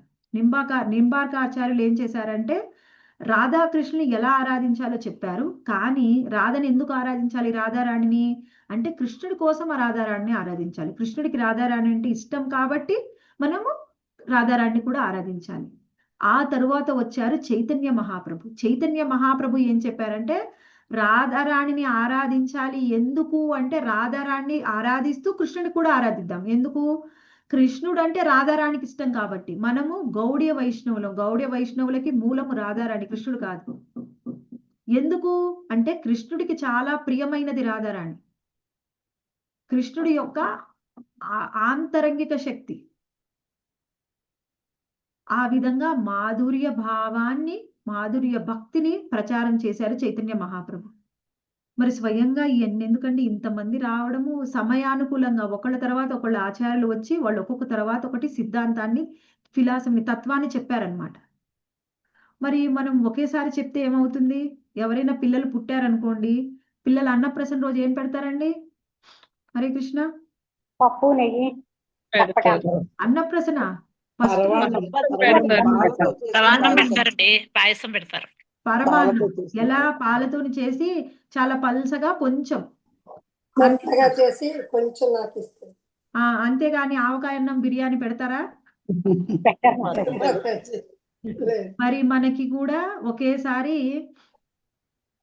గౌతమ బుద్ధుడు వచ్చి నా వేదాల్ని తీసేయగానే వెంటనే వచ్చి మహాప్రభువు మాధుర్య భక్తి చెప్తే వాళ్ళకి అర్థం అవుతుందా? అర్థమవుతుంది. అందుకనే గ్రాడ్యువల్ ప్రాసెస్ అన్నమాట. ఇవన్నీ మనకు ఎవరు చెప్తారు?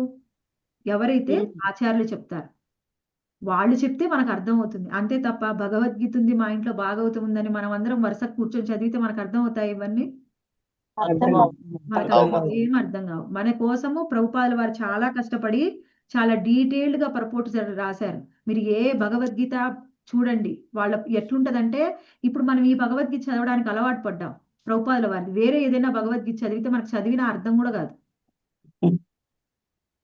ఎందుకు అంటే మనని ఉద్ధరించడం కోసము స్వయంగా కృష్ణుడే ఆయన యొక్క ప్రతినిధులను పంపిస్తాడు. ప్రభుపాదుల వారిని పంపించారు. ఇదే పని భక్తి వినోద ఠాకూర్లు కూడా చేశారు, భక్తి సిద్ధాంత సరస్వతి ఠాకూర్లు చేశారు, గోస్వాములు కూడా చేశారు. కానీ వాళ్ళందరి స్థాయి ఉన్నతమైన స్థాయి అన్నమాట. మనకు అది కూడా అర్థం కాదు. అందుకని మన స్థాయికి దిగి వచ్చి ప్రభుపాదుల వారు భాష్యాలు ఇచ్చారు.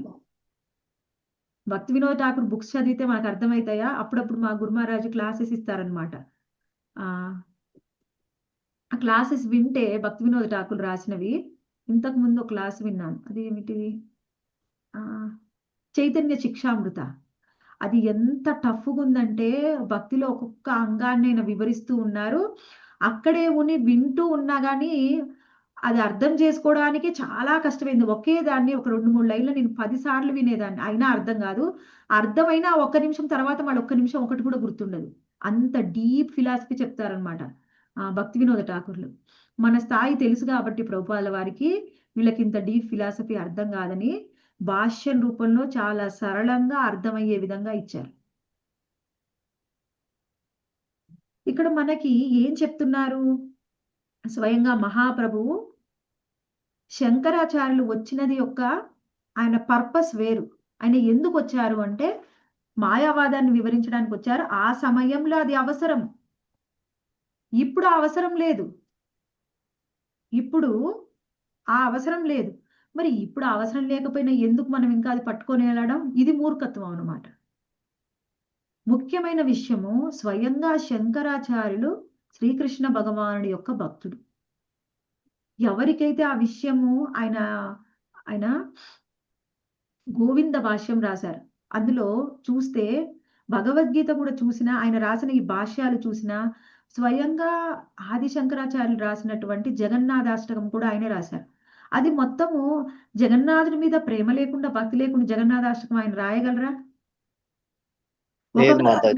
రాయలేరు. ఒకవేళ ఆయన భక్తుడు కాకపోతే, ఇప్పుడు మన సంప్రదాయంలో మనం ఆది శంకరాచార్యులు రాసినట్టు జగన్నాథాష్టకం ఎందుకు చదువుకుంటున్నాం? ఆయన భక్తుడు కాబట్టి చదువుకుంటున్నాం కదా. మనం ఇక్కడ అది అర్థం చేసుకోవాలి. ఆయన బయటికి ఏం చెప్తున్నాడని కాదు, ఆచరణలో ఏ విధంగా ఉంది, ఏం చేస్తున్నాడు, అది మనం చూడాలి.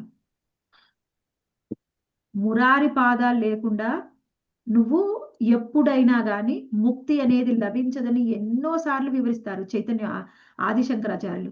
గీతా మహత్యం చూస్తే, గీతా మహత్యం ఎక్కువగా మనం చర్చిస్తే అది ఆది శంకరాచార్యులు వారు రాసినటువంటి శ్లోకాలే ఉంటాయి గీతా మహత్యంలో.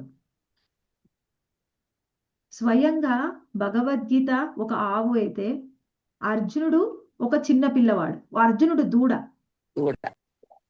ఆ పాలు పితికే పిల్లవాడు ఎవరు అంటే స్వయంగా శ్రీకృష్ణ భగవానుడు. శ్రీకృష్ణ భగవానుడు భగవద్గీత అనే ఆవుని, వేదాలు అనే ఆవుని పిండడం వలన అందులోకి భగవద్గీత వచ్చింది. అయితే ఈ జ్ఞానం ఎక్కడి నుంచి వచ్చింది? ఎవరిని చూసిస్తుంది? ఆవు పాలు అర్జునుని చూసిస్తుంది. అంటే దూడను అక్కడ పెట్టాడనమాట. దాని నుంచి ఆ భగవద్గీత అనే పాలుని పిండాడు కృష్ణుడు. ఆ పాలే భగవద్గీత, అది మన కోసం ఇచ్చాడు అని స్వయంగా శంకరాచార్యుల వారు భగవద్గీతని ఉదహరిస్తూ ఉంటారు.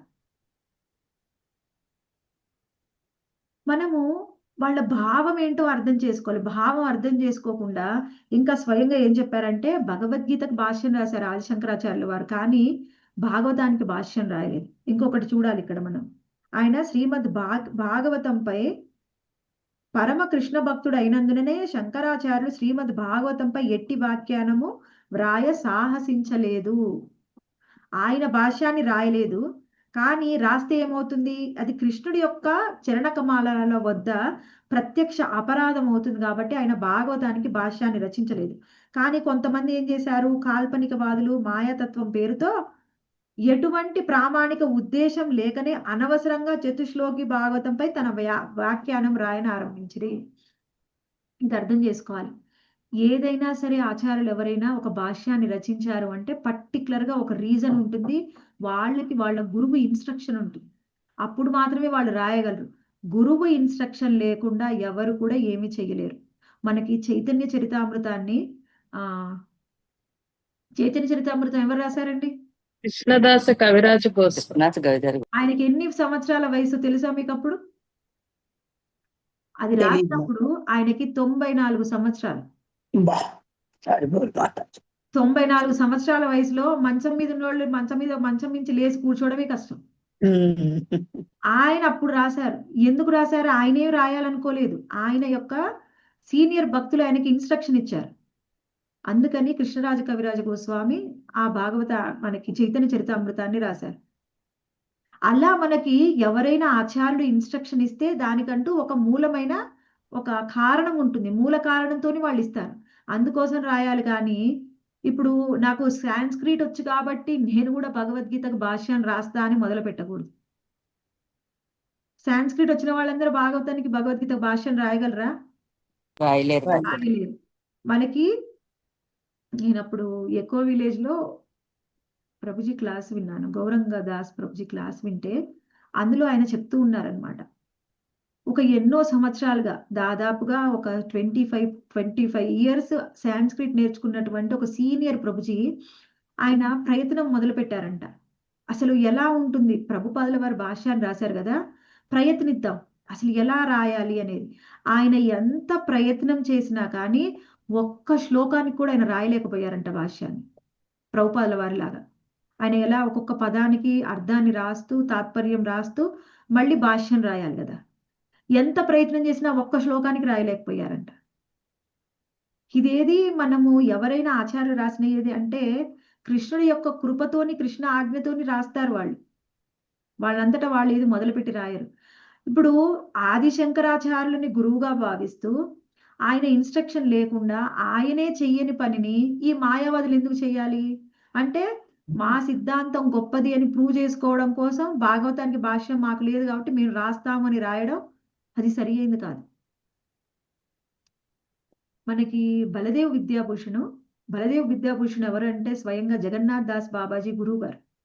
ఆయన ఒక సమయంలో ఏం జరుగుతుంది అంటే, ఆ సమయంలో స్వయంగా ఈ శ్రీ సంప్రదాయంలో ఉన్నటువంటి వాళ్ళకి, మనదేమో గౌడీ సంప్రదాయం, మనకి అప్పట్లో భాష్యం లేదు వేదాంత సూత్రాలకి. అందుకని మీకు భాష్యం లేదు అని చెప్తే, మీరు భాష్యం ఉంటేనే మీది ప్రామాణికమైనదని మేము గుర్తిస్తామని అప్పుడు వాళ్ళు రాజుగారి దగ్గరికి వెళ్ళి మాట్లాడారనమాట. ఆయన భాష్యం రాయవలసిన సందర్భం అనేది ఏర్పడింది. అప్పుడు ఆయన ఏం చేశాడంటే, ఇంటికి వెళ్ళి ఎంతో గురు పరంపరని కృష్ణుని ఎంతో ప్రార్థిస్తే ఆయన ఒక రాత్రిలో కొంత సమయంలోనే భాష్యం రాసేశారనమాట.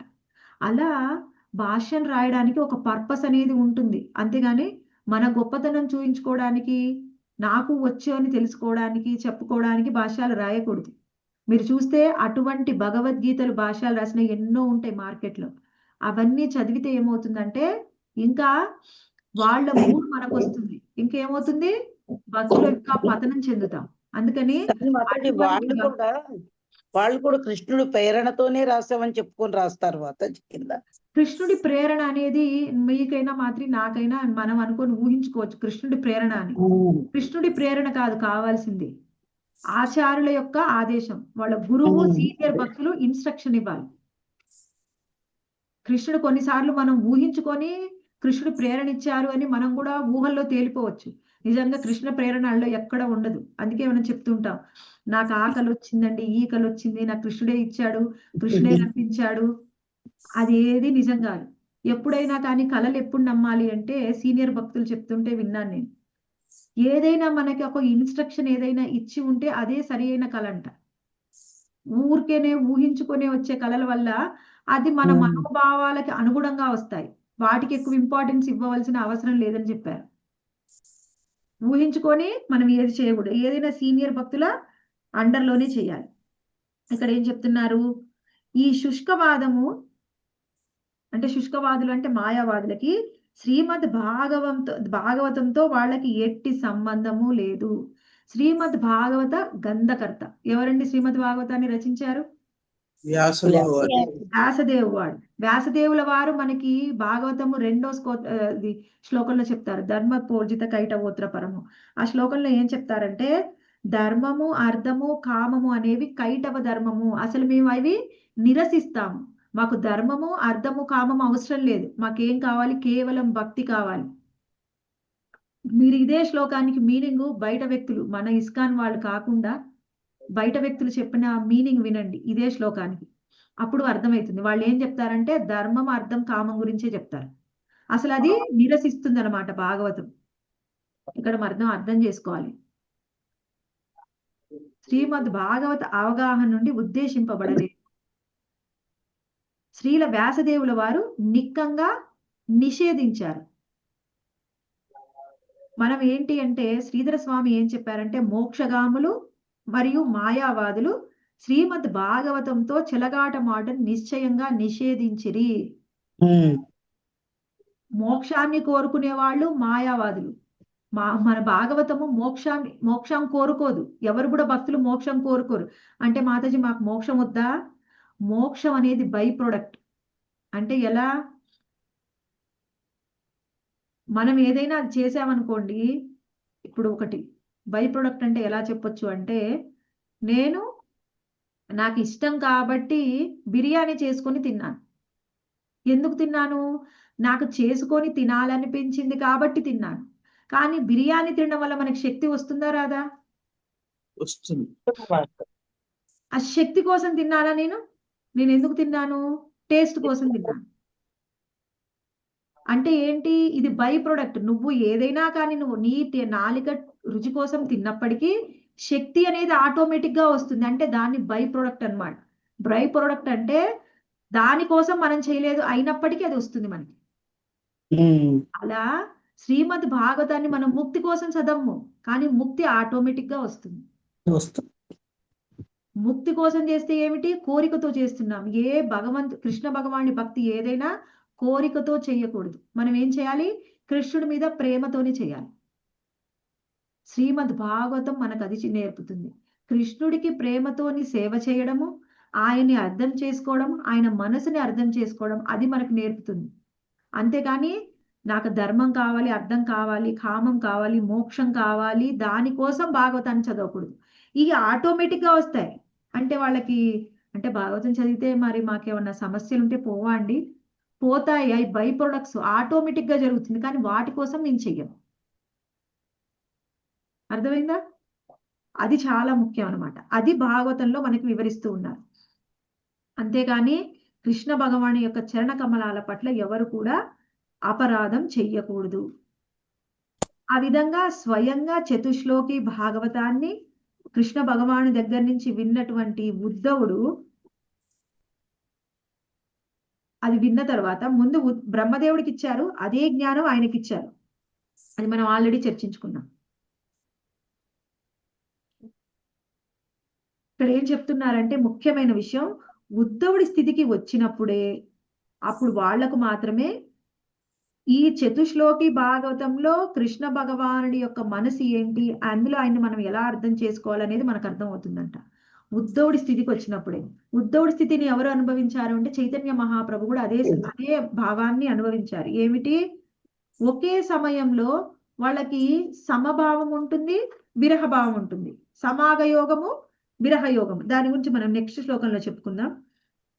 ఈ విధంగా ఆ భావం మనకు ఆ స్థితిలో ఉన్నప్పుడే చతుశ్లోకి భాగవతం అర్థమవుతుంది. అంతవరకు అర్థం కాదా అంటే అర్థమైనట్టే ఉంటుంది, కానీ పూర్తిగా మనం అవగాహన చేసుకోలేము. భక్తిలో పురోగతి చెందితే మనకి ఈ శ్లోకాలు బాగా అర్థమవుతాయి. ఇది ఎప్పుడు కూడా అప్రమాణికుల నుంచి వినకూడదు. ఇది ఇక్కడ ఇంకేం చెప్పారంటే దీన్ని వక్రీకరించడం, మీనింగ్ ని ఎప్పుడు కూడా చతుశ్లోకి భాగవతం యొక్క భావాన్ని మనం ఇష్టమైనట్టు విధంగా మనము అన్వయించకూడదు. ఆ విధంగా చేస్తే అది అపరాధం. ఆ విషయాన్ని మనకి వివరించారనమాట. నెక్స్ట్ ఇంకా ఉద్ధవుడు ఆ జ్ఞానం విన్న తర్వాత కృష్ణుడి నుంచి ఏం చేశారు అనేది 21వ శ్లోకంలో చూద్దాం. సోహం తదర్శనాహ్లాద్ వియోగాతియుతః ప్రభో గమిష్యేదయితం తస్య బదర్యా శమమండలం. నేను చదివిన మాతాజీ. మీరు చదివారుగా మాతాజీ ఇందాక? నేను చదవనా మాతాజీ? చదవండి మాతాజీ. విదురా, ఆ దేవదేవుని దర్శనాహ్లాదము లోపించిన కారణమున నేను ఇప్పుడు పిచ్చివాడనైతిని. దాని ఉపశాంతి కొరకే నేను ఇప్పుడు అతడు నాకు ఉపదేశించినట్లుగా సాంగత్యం కొరకై హిమాలయములందరి బదరికాశ్రమమును ఏగుచున్నాను. హరే కృష్ణ మాతాజీ. హరే కృష్ణ మాతాజీ. కృష్ణుడి యొక్క దర్శనాహ్లాదం లోపించిన అంటే దర్శనం వల్ల పొందే ఆనందాన్ని లోపించడం వల్ల నేను పిచ్చివాడినయ్యాను. అయితే దాని ఉపశాంతి కొరకు కృష్ణుడు నాకు ఉపదేశించినట్లుగా ఆయన సాంగత్యం కొరకే నేను హిమాలయాల్లో ఉన్న బదరికాశ్రమానికి వెళ్తున్నాను అన్నాడు. ఇది చాలా ఇంపార్టెంట్. ఇందులో ఇది మనం శ్రద్ధగా చదివితే మనం అర్థం చేసుకోవచ్చు. మరి కృష్ణుడు నాకు దర్శనం దొరకట్లేదు, ఆయన భగవద్ధామానికి వెళ్ళిపోయాడు, అప్పటికి ఆయన నిజధామానికి తిరిగి వెళ్ళాడు, ఇంకా దర్శనం దొరకట్లేదు. మరి ఆయన సాంగత్యం కోసం ఆయన బద్రికాశ్రమానికి ఎందుకు వెళ్తున్నాడు? దీన్ని మనం ఎలా అర్థం చేసుకోవాలి? బద్రికాశ్రమానికి వెళ్తే కృష్ణుడు ఏమన్నా కనిపిస్తాడా? మళ్ళీ కనిపించడు. మరి కృష్ణుడి సాంగత్యం దర్శనాహ్లాదం నాకు లేదు, నేను అక్కడికి వెళ్తాను అంటున్నాడు. ఎందుకు అంటున్నాడు అంటే ఇక్కడ మనం ముఖ్యంగా అర్థం చేసుకోవాలి. అంటే ఏమిటి? కృష్ణుడి యొక్క వాక్యం అంటే కృష్ణుడి యొక్క ఆజ్ఞకి భేదం లేదు. ఏం చెప్పాడు? స్వయంగా కృష్ణుడు ఉన్నప్పుడు ఉద్ధవుణ్ణి నువ్వు బద్రికాశ్రమానికి వెళ్ళు అని చెప్పాడు. బద్రికాశ్రమానికి ఎందుకు వెళ్ళమన్నాడు? ఎందుకంటే కృష్ణుడు ఆయన ఉన్నప్పుడు ఎప్పుడు కూడా బద్రికాశ్రమానికి వెళ్ళలేదు. అక్కడ ఎంతో మంది భక్తులు కృష్ణుడి కోసం ఎదురు చూస్తూ ఉన్నారు. అందుకని నేను వెళ్ళలేకపోయాను, నువ్వు వెళ్ళు, నా ప్రతినిధిగా నువ్వు వెళ్ళు అని ఉద్ధవుని పంపిస్తూ ఉన్నాడు. మరి సరే పంపిస్తున్నావు, వెళ్ళు, కృష్ణుడు ఆజ్ఞ కాబట్టి వెళ్తాను. మరి కానీ ఆయన దర్శనము నేను లేదు అని బాధపడుతున్నాను, అక్కడికి వెళ్తే ఆయన దర్శనం అవ్వదు కదా. మరి ఆ బాధ నుంచి పోగొట్టుకోవడానికి అక్కడికి వెళ్తాను అంటున్నాడు. అంటే ఏమిటి అంటే కృష్ణుడి యొక్క ఆజ్ఞకి భేదం లేదు. ఎవరైతే ఆ విధంగా ఆలోచిస్తారో వాళ్ళు ఇచ్చినటువంటి ఆజ్ఞని తూచా తప్పకుండా పాటిస్తారు. మీరు చూస్తే మా గురు మహారాజ్ కానీ స్వయంగా ప్రభుపాదుల వారు కానీ ప్రభుపాదుల వారు ఏమనే వాళ్ళంటే మా గురువు గారు లేరు అనే భావన నాకు ఎప్పుడు కూడా కలగలేదు. ఎందుకంటే మా గురువు గారు ఇచ్చిన ఆజ్ఞ నేను ఎప్పుడు కూడా పాటిస్తూ ఉంటాను. ఆయన ఇచ్చినటువంటి ఆదేశాల రూపంలో నాతో ఎప్పుడు కూడా ఆయన ఉన్నారు. మా గురు మహారాజ్ కూడా ఎప్పుడు అదే అంటారనమాట. ఆయన ఎలా అంటే ఏమైనా ఒక ఇన్స్ట్రక్షన్ ఉందనుకోండి, మనం ఏం చేస్తాం? విన్నాం, ఏదైనా ఒక ఆదేశం ఇచ్చారు, దాన్ని పాలించాలి అంటే ఈ ఇన్స్ట్రక్షన్ వచ్చింది, దీన్ని పాలించాలి అని మనసులో అనుకుంటా, వీలైనప్పుడు పాటించడానికి ప్రయత్నం చేస్తాం. కానీ గురు మహారాజ్ ఎలా అంటే ఆయన గురువు ఏమేమి ఇన్స్ట్రక్షన్ ఇచ్చారో ఒక పెద్ద బోర్డు రాసుకొని, చార్ట్ రాసుకొని ఆయన ఎక్కడ ఉంటే అక్కడ తగిలించుకొని ప్రతిరోజు ఉదయం, మధ్యాహ్నం, సాయంత్రం వీలైనప్పుడల్లా ఆ ఇన్స్ట్రక్షన్లను చూస్తూ ఉంటారు. ఏమిటి అంటే ప్రతిరోజు ప్రతి క్షణం చూడడం వల్ల మనకి వాటిని ఆచరించాలి అని స్ట్రాంగ్ కమిట్మెంట్ అనేది వస్తుందని. స్ట్రాంగ్ కమిట్మెంట్ వస్తేనే కదా మనం చేయగలం ఏదైనా. కమిట్మెంట్ లేకుండా ఎవరైనా ఏదైనా ఆచరించగలరా? ఎవ్వరూ చేయలేరు. స్ట్రాంగ్ ఎంత ఫెయిత్ ఉంటే ప్రతి క్షణం. మళ్ళీ ఇంకొకటి, గురు మహారాజ్ క్లాసులు వింటే ఎక్కువగా ఏం చెప్తారంటే ఒక్కటి కూడా ఆయన యొక్క ఆజ్ఞగా చెప్పారు. ఇప్పుడు మనం ఏదైనా ప్రశ్న వేశారనుకోండి, ఏం చెప్తారంటే ఈ సందర్భంలో, ఈ దేశంలో, ఈ భక్తుడికి ప్రభుపాదుల వారు ఇటువంటి సందర్భం వచ్చినప్పుడు ఇలా ఆన్సర్ చెప్పారని చెప్తారు. అంటే ఏంటి? ఆయన అలా ఆన్సర్ చెప్పారు కాబట్టి నువ్వు అది ఆచరించు అని. ఇది కరెక్టు, ఇది తప్పు, ఇది చెయ్యి, అది చెయ్యి ఎప్పుడు కూడా చెప్పరు. మా గురువు గారు ఇలా చెప్పారు. ఎప్పుడు ఏ మాట చెప్పినా, ఇప్పుడు క్లాస్లో ఏదైనా విషయం చెప్పినా, ఏదైనా ఎక్స్ప్లెయిన్ చేసినా, ఎప్పుడు వాళ్ళ గురువు గారు ఏం చెప్పారు, ఎప్పుడు ఎక్కడ ఏం చెప్పారు, ఇంకా అదే. ప్రతి క్షణం కూడా గురువుని క్యారీ చేస్తారనమాట. ఎప్పుడు కూడా ఆయనతోనే ఉన్నట్టుగా భావిస్తారు. ఇంకా అలాంటి వాళ్ళకి వాళ్ళు లేరు, నేను దూరం అయ్యాను అనే భావనే ఉండదు ఇంకా. అందుకని ఇక్కడ ఏం చెప్తున్నారు? ఏకకాలంలో స్వయంగా ఉద్ధవుడు సమాగమము మరియు విరహ భావంలో ఉన్నారంట. సమాగమము అంటే కలిసినప్పుడు వచ్చే ఆనందం. కృష్ణుడిని కలిసినప్పుడు ఎంత ఆనందం వస్తుందో, కృష్ణుడు పక్కనే ఉన్నా కృష్ణుడు లేనట్టు విరహాన్ని అనుభవించేవాడంట. కృష్ణుడు లేనప్పుడు విరహభావంలో ఉన్నా ఆయన పక్కనే ఉన్నట్టు భావించేవాడట. సమాగమం అంటే ఎప్పుడు కూడా కృష్ణుడు పక్కనున్నా మిస్ అయ్యేవాడు, కృష్ణుడు లేనప్పుడు కూడా ఉన్నట్టుగానే భావించేవాడు. ఆ భావం అనేది చాలా ఉన్నతమైన భావం అన్నమాట. కృష్ణుడి యొక్క విరహము ఎంతో కష్టమైంది, అందుకని నేను ఉండలేను, నేను ఇక తట్టుకోలేకపోతున్నాను, నేను బద్రికాశ్రమానికి వెళ్తాను అని స్వయంగా ఉద్ధవుడు విదురుడికి చెప్తూ ఉన్నారు. నెక్స్ట్ 22వ శ్లోకంలో ఇంకా ఏం చేస్తున్నారు ఉద్ధవుడు అనేది చూద్దాం. నెక్స్ట్ సునీత హరిబాబు మాతాజీ చదవండి.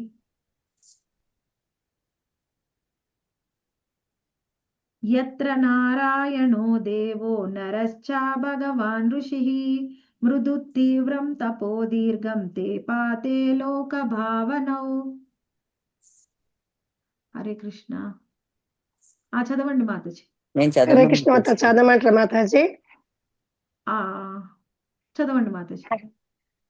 భద్రకాశ్రమమునందు భగవానుడు తన నరనారాయణ ఋషుల అవతారమున సుశీలు రఘు శివుల క్షేమం కొరకు అనంతకాలం నుండి గొప్ప తపస్సును ఆచరించుతున్నారు. హరే కృష్ణ మాతాజీ. ప్రణామాలు. ఇక్కడ ఒకటి అర్థం చేసుకోవాలి. ఇక్కడ ఏమన్నారు? తపస్సుని ఆచరించుచున్నాడు అన్నారు, ఆచరించుచున్నారు అని లేదు. అంటే భగవంతుడికి భక్తుడికి భేదం లేదని, నరనారాయణులు ఒక్కరే అనే భావాన్ని మనకు వచ్చే విధంగా చెప్తున్నారు అనమాట. ఇక్కడ ఎప్పుడైతే ఆయన ఆ తీర్థస్థలానికి వెళ్ళారు, నరనారాయణులు స్థానంలో ఉన్న అక్కడ హిమాలయాల్లో బద్రికాశ్రమంలో ఎక్కడైతే ఉన్నారో అక్కడికి వెళ్ళి అక్కడ ఆ నరనారాయణకి వందనాలు సమర్పించాలని, వాళ్ళ యొక్క ఆశీర్వాదం పొందడానికి ఎంతో మంది వెళ్తూ ఉంటారు. ఆ ప్రదేశం అనేది చాలా పురాతనమైనది. ఇప్పుడు కాదు, అప్పుడు 5000 సంవత్సరాల క్రితం ఉద్ధవుడు వెళ్ళినప్పుడు కూడా అది పురాతనమైన ప్రదేశం, హిమాలయాల్లో ఉంటుంది. బదరికాశ్రమం అనేది ఎంతో పుణ్యప్రదము. అక్కడికి ఈ సమయంలో అంటే కొన్ని ఏర్పాట్లు ఉన్నాయి, ఇంకా కొంచెం మంచు తగ్గిపోయిందేమో. అప్పట్లో అయితే ఎప్పుడు మంచుతోనే ఉండేదంట. కేవలం వేసవి కాలంలో మాత్రం వెళ్ళడానికి కూడా ఎంతో కష్టపడి వెళ్ళేవారు, అది అంత ఈజీ కాదు వెళ్ళడం. అటువంటి బదరికాశ్రమానికి ఈయన వెళ్ళాలి అని నిర్ణయం చేసుకున్నారు. అయితే మనకి ముఖ్యంగా వైకుంఠములను కూడి ఇక్కడ ఏం చెప్తున్నారంటే, ఆధ్యాత్మిక ఆకాశం నందలి లోకంలోనే ప్రాతినిధ్యం వహించే ధామాలు భూమి మీద ఉన్నాయంటే అవేమిటి అంటే బదరికాశ్రమము, రామేశ్వరము, పూరి జగన్నాథము మరియు ద్వారక. ఇవి భూలోక వైకుంఠాలన్నమాట. ఎవరైతే వీటి దగ్గరికి వెళ్తారో ఆ వైకుంఠానికి వెళ్ళిన దాంతో సమానం. అది ఒకటి బదరికాశ్రమం. ఇక్కడ ద్వారక ఇచ్చారు, బృందావనం ఇవ్వలేదు అనుకోకండి, అది కృష్ణుడి ప్రాతినిధ్యం. అవన్నీ కూడా ఒకటే. ఆ విధమైన ఎవరైనా వెళ్తే తీర్థయాత్రలు అంటే ఇక్కడికే వెళ్ళాలి. మనకు ఆ విధంగా అక్కడికి వెళ్ళడం వల్ల ఏం జరుగుతుందండి? ఎందుకు వెళ్ళాలి అక్కడికి? ఇప్పుడు నరనారాయణులు వెళ్ళినా మనకు దర్శనం ఇవ్వరు. ఎవరు సాధువులు ఎవరెవరు ఎక్కడున్నారో మనకు తెలియదు, భక్తులు ఎక్కడున్నారో తెలియదు. వెళ్ళడం వల్ల మనకు లాభం ఏంటి అంటే, ఎప్పుడైనా సరే అటువంటి తీర్థయాత్రలకు వెళ్ళే లాభం ఏంటి అంటే, ఎంతో మంది శుద్ధ భక్తులు అక్కడికి వచ్చి వెళ్ళి ఉంటారు. అటువంటి శుద్ధ భక్తుల యొక్క పాద ధూళి అనేది మనకి దొరుకుతుంది. మనం ఎప్పుడైనా సరే కేవలం వెళ్ళి భగవంతుణ్ణి దర్శనం చేసుకోవడం వల్ల మనకి ఎక్కువేం లాభం కలగదు. ఎందుకంటే ఎంతో మంది దర్శనం చేసుకుంటున్నారు. ప్రతిరోజు చూస్తే మనం తిరుపతి, పూరి, ఈ బదరికాశ్రమము, రామేశ్వరం ఎంతమంది వెళ్తున్నారండి? లక్షల్లో వెళ్తున్నారు, చాలా మంది వెళ్తారు. చాలా మంది. మరి వాళ్ళందరూ భక్తులు అవుతున్నారా? ఎందుకు అవట్లేదు? అసలు ఆ తీర్థయాత్ర అంటే ఉద్దేశం ఏమిటి అంటే భక్తుల యొక్క పాదధూళి. మనకి భక్తి అనేది ఎలా వస్తుందంటే కేవలం 3: భక్తుల యొక్క పాదధూళి, భక్త భుక్త అవశేషం, వాళ్ళ యొక్క రెమినెంట్స్ అంటే వాళ్ళు తీసుకున్నటువంటి ప్రసాదం, ఆ తర్వాత భక్తుల యొక్క చరణామృతం. ఈ మూడింటి వల్లనే మనకు భక్తి వస్తుంది. ఇప్పుడు భక్తి ఉంటేనే కదా మేడం వెళ్ళగలుస్తారు అలాంటి ప్రదేశాలకి. లేదు మాధవి, భక్తి లేకుండా కూడా వెళ్ళొచ్చు. మనం అందరము ఈ చిన్నప్పటి నుంచి ఎన్నిసార్లు వెళ్ళలేదు? వెళ్ళామండి. అప్పుడు భక్తులమా? ఇంత భక్తి ఉందా మనకి? అప్పుడు ఇంత తెలియదు. కరెక్ట్ కూడా ఉంది, కొంచెమే అనుకోండి. అది కూడా లేదు కదా. అప్పుడు ఎన్నిసార్లు దర్శనానికి వెళ్ళలేదు. భక్తి అని కాదు, అసలు కొంతమంది ఎక్కడికి వెళ్ళాలి అంటే అక్కడికి వెళ్ళొద్దాం, తిరుపతికి వెళ్ళొద్దాం, పూరి వెళ్ళొద్దాం. ఎందుకు అంటే ఒక్కసారి కూడా మేము చూడలేదండి, చూడడానికి వెళ్ళొస్తాం. అట్లా ఎంతమంది ఉంటారు? చాలా కొంతమంది మంది ఉంటారు. మాతాజీ. కొంతమంది ఉంటారు ప్రతి సంవత్సరం వెళ్ళొస్తారు, అవును. కానీ వాళ్ళలో ఇంత చేంజ్ కూడా రాదు. ఎవరిలో చెప్పుకోవడానికి ఏంటి? వెళ్ళామని చెప్పుకోవడానికి. అవశేషము ఇంకోటి ఏంటి మాతాజీ? భక్తుల యొక్క పాదధూళి, భక్త బుద్ధ పాదధూళి. అవశేష అంటే వాళ్ళ యొక్క రెమినెన్స్, వాళ్ళ యొక్క ప్రసాదము, వాళ్ళ యొక్క చరణామృతం. ఓకే. చాలా. ఈ మూడిటి వల్లనే మనకు భక్తి అనేది వస్తుంది. ఇప్పుడు ఓ. మనము చరణామృతము వాళ్ళకు పాదాలకు అభిషేకం చేసినప్పుడు చరణామృతం వస్తుంది. ఆ చరణామృతము వాళ్ళు తీసుకున్నటువంటి ప్రసాదము, వాళ్ళ యొక్క పాదధూళి. ఎవరికైతే ఇప్పుడు వాళ్ళ చరణామృతము, వాళ్ళ యొక్క ప్రసాదము మనకు లభిస్తుందా? అది మహాప్రసాదం అంటారు. అది లభించడం ఈజీయేనా? కష్టం. కష్టము. మరి మనలాంటి వాళ్ళు ఏం చెయ్యాలి? ఆ ప్రదేశానికి వాళ్ళు ఎక్కడికి వెళ్ళారో మనం అక్కడికి వెళ్తే పాదధూళి అయితే భక్తులది ఉంటుంది కదా ఎప్పుడు అక్కడ. అందుకనే బృందావనానికి వెళ్తే ఏం చేస్తారు అందరూ? మీరు చూడలేదు, పొట్టిలో పొర్లుతారు. పడుకొని దొర్లుతూనే ఉంటారు మాతాజీ. అసలు మట్టి అంటుకుందని చూడరు, ఎట్లా అంటుకోవాలని చూస్తారు. బృందావనం వెళ్తే చేసేది ఏంటి అంటే ఆడ మట్టి మీద పోసుకోవడం, అదే మనకి సుకృతి. పూరి వెళ్తే ఏం చేయాలి? ప్రసాదం. పూరి వెళ్తే పూరి ప్రసాదం. ప్రసాదం. మాయాపూర్ వెళ్తే కీర్తన, నామం. అక్కడికి వెళ్ళి మనం అదే చెయ్యాలి. ఎందుకు మా బృందావనం వెళ్ళి మనం అందరూ కూడా మట్టిలో దొర్లుతారు అంటే పాదధూళి, భక్తుల యొక్క పాదధూళి, బృందావన వాసుల యొక్క పాదధూళి ఎప్పటి నుంచో అక్కడ ఉంది. ఇప్పటికీ ఎంతమంది భక్తులు వెళ్ళి వస్తూ ఉన్నారు కూడా. అందుకని మనం బృందావనం వెళ్ళి పాదధూళి తీసుకోవాలి. మీరు ఎన్నిసార్లు బృందావనానికి వెళ్ళి ఎన్ని గుళ్ళు దర్శనం చేసుకున్నా వచ్చిన దానికంటే భక్తుల యొక్క పాదధూళి వల్ల మనకు భక్తి వస్తుంది. మేము వెళ్ళినప్పుడు మాకు ఎవరు చెప్పలేదు మేడం, ఇప్పుడు మీరు చెప్తున్నారు తెలుస్తోంది. అప్పుడు వెళ్ళాం మేము బృందావనం ఇక్కడ వెళ్ళాము, కానీ పాదధూళి గురించి మాకేం తెలియదు. ఓకే, ఇది ఏంటి అంటే పాదధూళి మనకి భక్తోన్ముఖి సుకృతి వస్తుంది. భక్తులు కావడానికి అవసరమైన సుకృతి ఇస్తుంది అనమాట. సుకృతి వల్లనే భక్తి వస్తుంది, భక్తుల వల్లనే భక్తి వస్తుంది. భక్తులు లేకుండా భక్తి అనేది రాదు. భక్తులే భక్తినిస్తారు, భగవంతుడు కూడా ఇవ్వడు. ఒకవేళ భగవంతుడు ఇవ్వాలనుకున్న భక్తుల ద్వారా ఇస్తాడు. Correct madam. నాకు గంగా మాతాజీ వల్ల నాకు ఈ ఇస్కాన్ లో మీ అన్ని ప్రోగ్రామ్స్ వినగలుస్తున్నాను నేను. నాకు చాలా మనసు సంతోషంగా అనిపిస్తుంది అన్నమాట. అదే మాతాజీ, ఎవరైనా ఒక భక్తుడి యొక్క కాసేపు సాంగత్యం మనకు భక్తినివ్వచ్చు. అందుకని మీరు పూరి, మాయాపూరు వెళ్ళినా భక్తులతో వెళ్ళాలి. మనంతటా మనం వెళ్ళిన దాని బదులు ఇక్కడ కనీసం క్లాస్ వింటే మీకు ఎక్కువ సుకృతి వస్తుంది, ఎక్కువ అసోసియేషన్ జరుగుతుంది. నేను చిన్నప్పుడు విన్నాను, చిన్నప్పుడు కాదు, మా అమ్మ నాన్న బట్టల షాప్ తరపున ఒకసారి బృందావనకు వెళ్ళారంట. అయితే బృందావనికి తీసుకొని వెళ్ళడానికి బృందావనంలో ఏం చూడాలి, ఎలా చూడాలి వాళ్ళకి ఏం తెలియదు. అప్పుడు ఎవరో ఒక ఆయన చెప్పాడంట, గైడ్ ఎవరో, ఏదో ఒక ప్లేస్ చూపించారంట మాతాజీ, ఇదే బృందావనం అని చెప్పారంట. అక్కడ ఏమన్నా గుడి ఉందో ఏదైనా గార్డెన్ ఉందో ఏమో తెలియదు, వెళ్ళారట, దర్శనం చేసుకున్నారట, బృందావనం అయిపోయిందని ఇంకో దానికి వెళ్ళారంట. అదేం బృందావనమే అంటే మరి మాకేం తెలుసు, అప్పుడు అదే చెప్పారు, అదే బృందావనం అనుకున్నాం అన్నారు. అలా ఉంటుంది మన తీర్థయాత్ర, అలా కాదు చేయాల్సింది. అలాంటి తీర్థయాత్రలు ఎన్ని చేశారు మాతాజీ చిన్నప్పుడు? భక్తులతో వెళ్ళడం ఇది వేర్లేండి మేడం, భక్తులతోటే వెళ్ళడం. అటువంటి తీర్థయాత్రల వల్ల మనకి ఏ ఉపయోగము లేదు. భక్తులతోని కాసేపు సాంగత్యంలో మనము తీర్థయాత్రకి ఎందుకు వెళ్ళాలి అంటే మనము భక్తిలో పురోగతి చెందడం కోసం వెళ్ళాలి.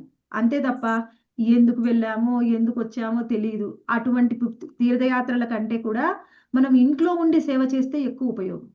అంటే సేవ చేస్తే, సమయం వృధా చేస్తే కాదు, కృష్ణ సేవలో ఉంటే ఇంట్లో ఉన్న ఉపయోగం. కానీ ఆ తీర్థయాత్రలకు వెళ్ళి అభక్తులతో కలిసి వెళ్ళారనుకోండి, ఏ విధమైన సుకృతి రాలేదనుకోండి మనకు, దానివల్ల ఏ ఉపయోగము లేదు.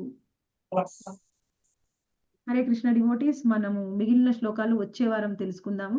ఇంకా తర్వాత ఆయన స్వయంగా ఉద్ధవుడు ఆయనకు వీడుకోలు చెప్పి విదురుడికి ఆయన వెళ్ళిపోతారు. తర్వాత ఉద్ధవుడు ఏం చేస్తారు అనేది మనము నెక్స్ట్ శ్లోకం నుంచి తర్వాత తెలుసుకుందాము. 25వ శ్లోకం నుంచి మనకు వీడుకోలు అనేది 23, 24 శ్లోకాల్లో ఉంటుంది. ఓకే, హరే కృష్ణ. వీడుకోలు కూడా హరే కృష్ణ చూద్దామా? మాతాజీ, ధన్యవాదాలు ప్రణామం. హరే కృష్ణ మాతాజీ, దండవత్ ప్రణామం మాతాజీ. ఆది శంకరాచార్యులు మాతాజీ ఆయన చెప్పింది ఒకటి, ఆయన నమ్మింది ఒకటి. అందరికీ చెప్పిందేమో ఆయన నిరాకార బ్రహ్మం గురించి చెప్పారు, కానీ ఆయన మనసులో మాత్రం ఆయన నమ్మింది కృష్ణుడిని, ఆయన కృష్ణ భక్తుడు. కానీ బయటికి మాత్రం నిరాకార బ్రహ్మం గురించి చెప్పాడు, అద్వైతవాదం. ఎందుకంటే ఆ సమయంలో ఆయన అది చెప్పడానికే వచ్చారు. ఆయన యొక్క బాధ్యతని ఆయన నిర్వర్తించారనమాట. కృష్ణుడి యొక్క సేవగా ఆయన చేశారు. కానీ ఆయన భక్తి మాత్రం కృష్ణ భక్తుడు. ఎందుకంటే ఆయనకు తెలుసు కాబట్టి, వాళ్ళు గొప్పవాళ్ళ ఆచార్యులు, వాళ్ళకి అంత జ్ఞానం ఉంటుంది. బయటికి ఏం చెప్పినా గానీ వాళ్ళ జ్ఞానం అయితే ఉంటుంది, పూర్తి జ్ఞానం. వాళ్ళ ఇన్స్ట్రక్షన్ చెప్పారు కదా మాతాజీ, ఏం మీరు ఆదేశం ఇచ్చారో అది పాటిస్తారు.